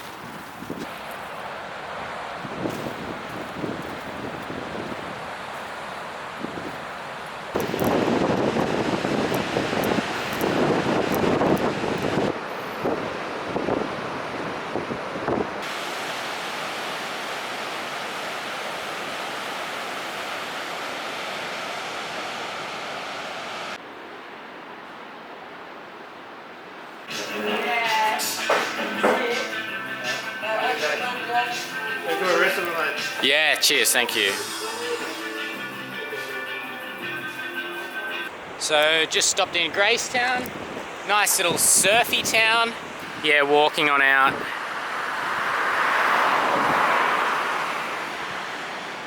There's a guy on one of those waves out there.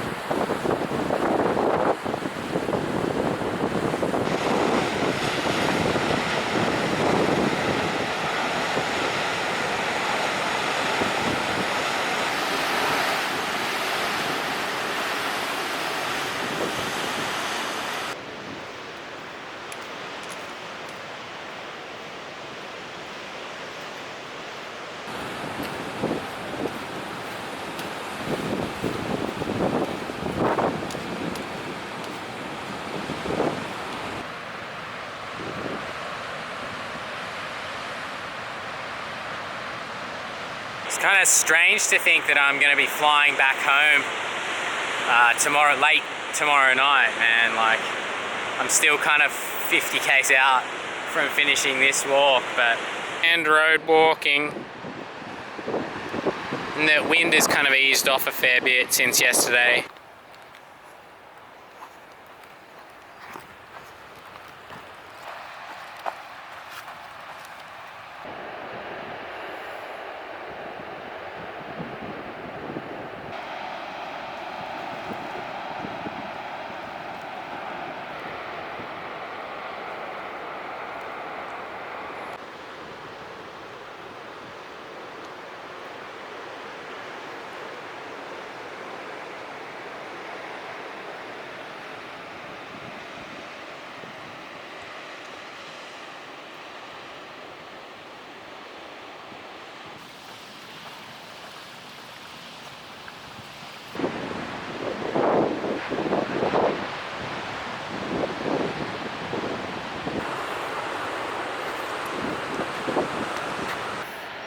That's Gracetown in the distance over there. The sand dunes are a bit tiring, but it's nice with the weather change. It's been quite good. So I didn't realise, but we just made it to Moses Campground, which is quite nice. Moses Rock. They're quite nice, well protected little campsites under these trees.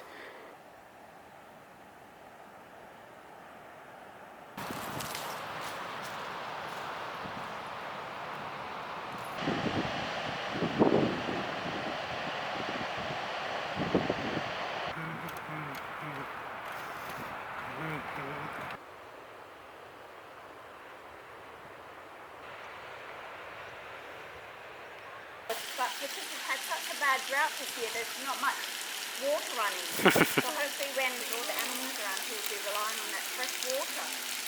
Harry!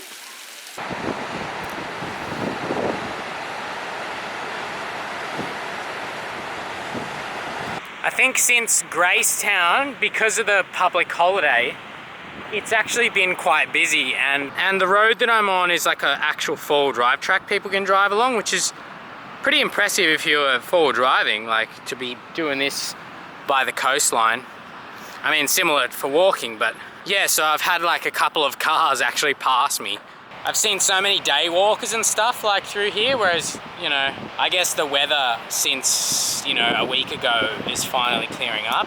So maybe that's coincided with the public holiday and made it a bit busy. That's fine, it's okay. Nice to see a few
Just escaping the rain for a minute. Normally it passes fairly quickly, but I thought rather than get wet at 4 PM in the afternoon, I just duck out of the way.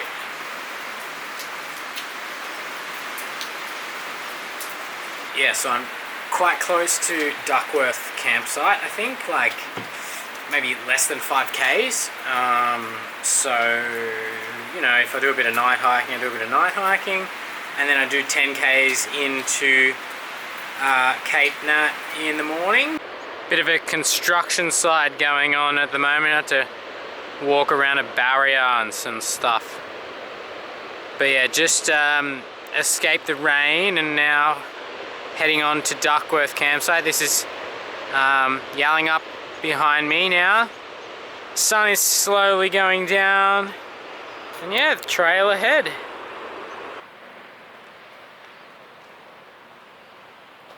So we got another front coming in from the west. Doesn't have so much rain in it yet, but yeah, we'll try and walk quickly up to Duckworth and then set up as soon as possible.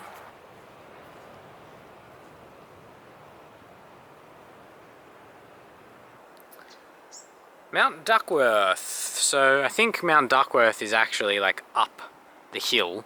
There is no mountain here. This is by far the earliest that I have set up my tent, I think, on maybe this whole trip, like in Western Australia. I don't have any reason to go any further, and this is like probably the better, more sheltered camping that I'll get. So I'll have an early dinner and listen to some audiobook. It's a shame I don't have any like nice food to eat. I'm just having I'll just have tuna and Deb for dinner. Yeah, this is the old tent setup. The AliExpress special. Served me well. And a little tarp underneath it. I think there'll be a few things that I change with my setup before I go on the PCT, but yeah, I think I'm pretty happy. That was a good little test run of everything. My charging system with the solar panels, I've been pretty happy with the solar panel setup, but I need a different battery. This one is just cooked. It goes from that to like 60 and then down. This camera that I've got right now has done a pretty good job. I've been pretty impressed with it. I like the optical zoom, but I don't know, I might get something better for the next trip, but you never know, we'll see. But yeah, PCT next. I still got to finish this one, but that's on the list. So I've got a ticket and I'll be flying sometime early July.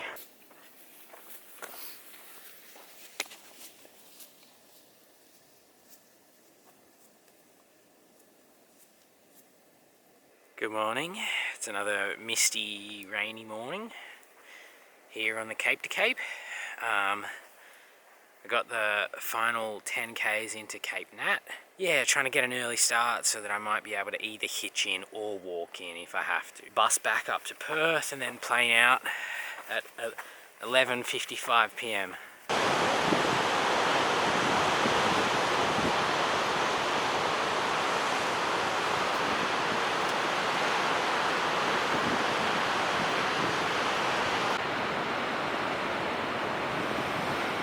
Yeah, it's pretty dark still. But yeah, the track goes on. Track goes on into the distance, all the way over there.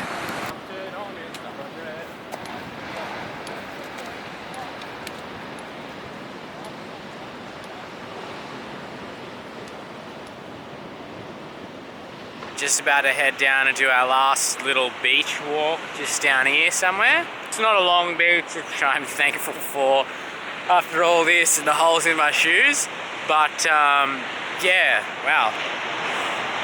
I've had enough of sand, I think, for a little bit, so some nice hard packed trail would be pretty good.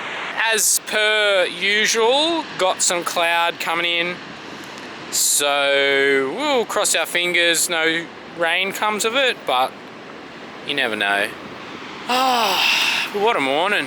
What a morning.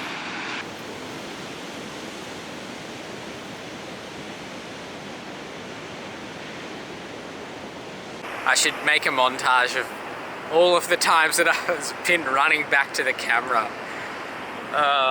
It's often like an awkward, like uphill, or I'm running or something.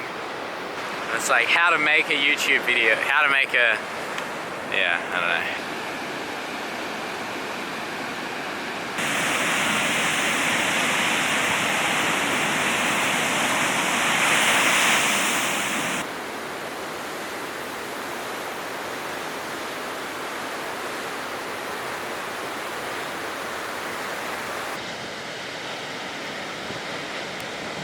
Just over there you can see Yowlingup, and then all the way down there is Gracetown somewhere. Sun's slowly coming over the back of the mount, or the sand dunes here, and yeah, nice little morning for it.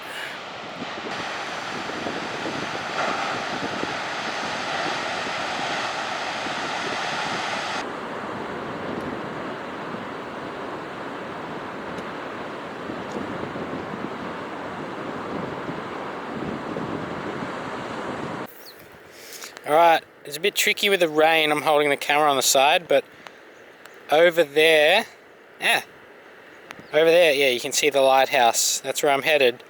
Looking back down onto Sugarloaf Rock over there, we've just come up from like over that way somewhere. Yeah, so we've entered onto the Access for More trail, which is like, I don't know, the last 5Ks or so up to the lighthouse. The last little section is wheelchair accessible, and like a nice easy gradient. Okie dokie, we continue. Doo -doo -doo.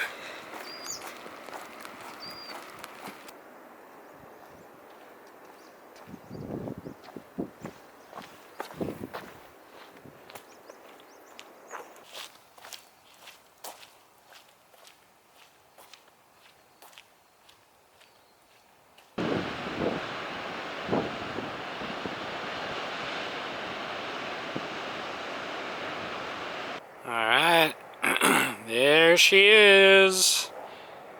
Cape Naturalist Lighthouse.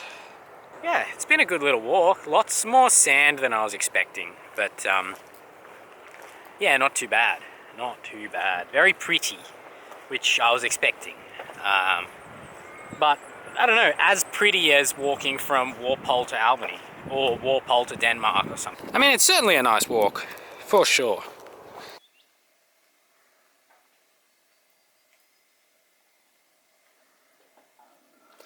So this morning I camped just here, Mount Duckworth, 3 Bears, I don't remember that, Sugarloaf Rock, and then the Access for More trail. Seeing as I'm here so early, nobody is around yet for me to hitch a ride back into town from. So I will start the road walk, which should be about 2 hours. If I get a lift, I get a lift. If not, you know, what's an extra 10, 12 Ks of walking?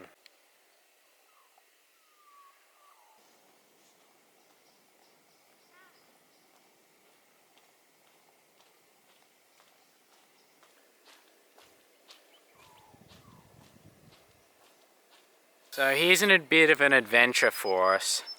I just had a look on my Gaia, like on my phone, and there appears to be some kind of track that follows the coastline directly all the way down to Dunsborough. I'm going to cut down this track here to Bunkers Beach, and then just follow the coastline around to Dunsborough, because it seems like more interesting than doing a road walk.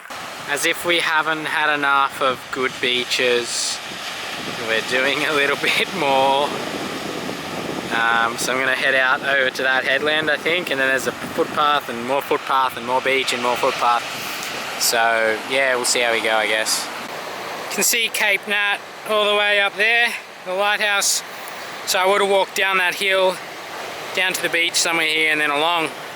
For a little impromptu side mission, not bad. Okay, so evidently this is some kind of walk that I'm on. I don't know why it doesn't link up, but, or maybe I just haven't done my research. I probably just haven't done my research, I reckon. But this would be the way to do it for sure. Just extend out the Cape to Cape by another 10 k's. Why not?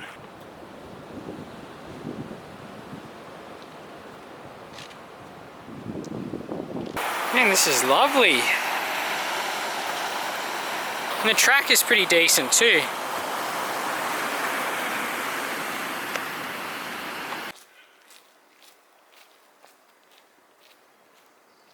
Alright, this is what we want to see. Yeah, so this is what I have on my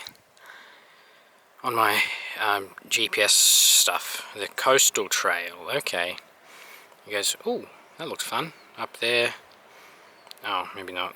And then down into Dunsborough. Yeah, here we go. So I walked down the road for a bit and then cut in and then did that. And now we'll do this bit, I think. What an interesting trail marker. Looks like it's like an electricity box or something.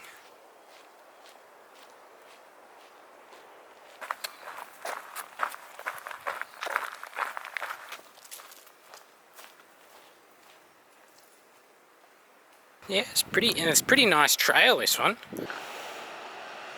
This is mad. So nice.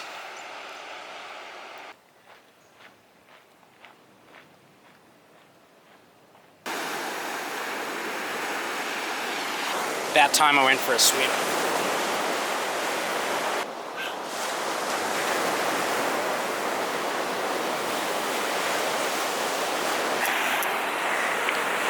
Much better, much better. That's a bit of rain out off the coast there. So I'm wondering if I picked a good or a bad time to go for a swim. At least I'm slightly cleaner. And if I get some deodorant in Dunsborough, then I'll be all good for the plane. Back in my sandals.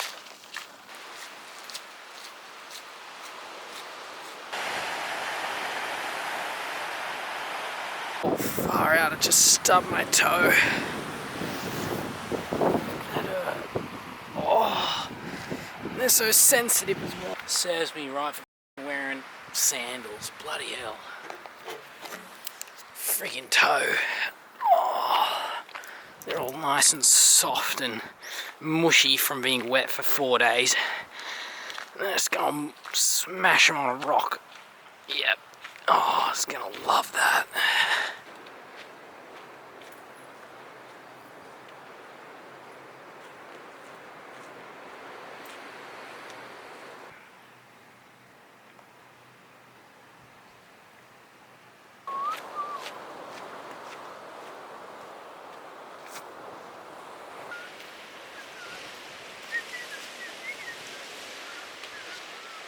I'm about 400 meters off Dunsborough Beach, which will conclude the walking portion of this content, I guess. I don't know. I guess I'm done. Which is, yeah, weird. What a great way to end on this nice path into Dunsborough Beach.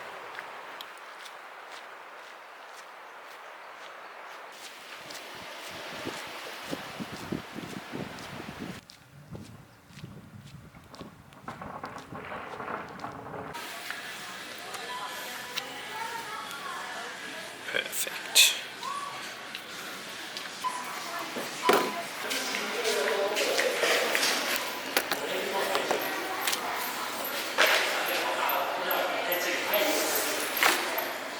Check out my shoes. Got the shit at the back. In the end.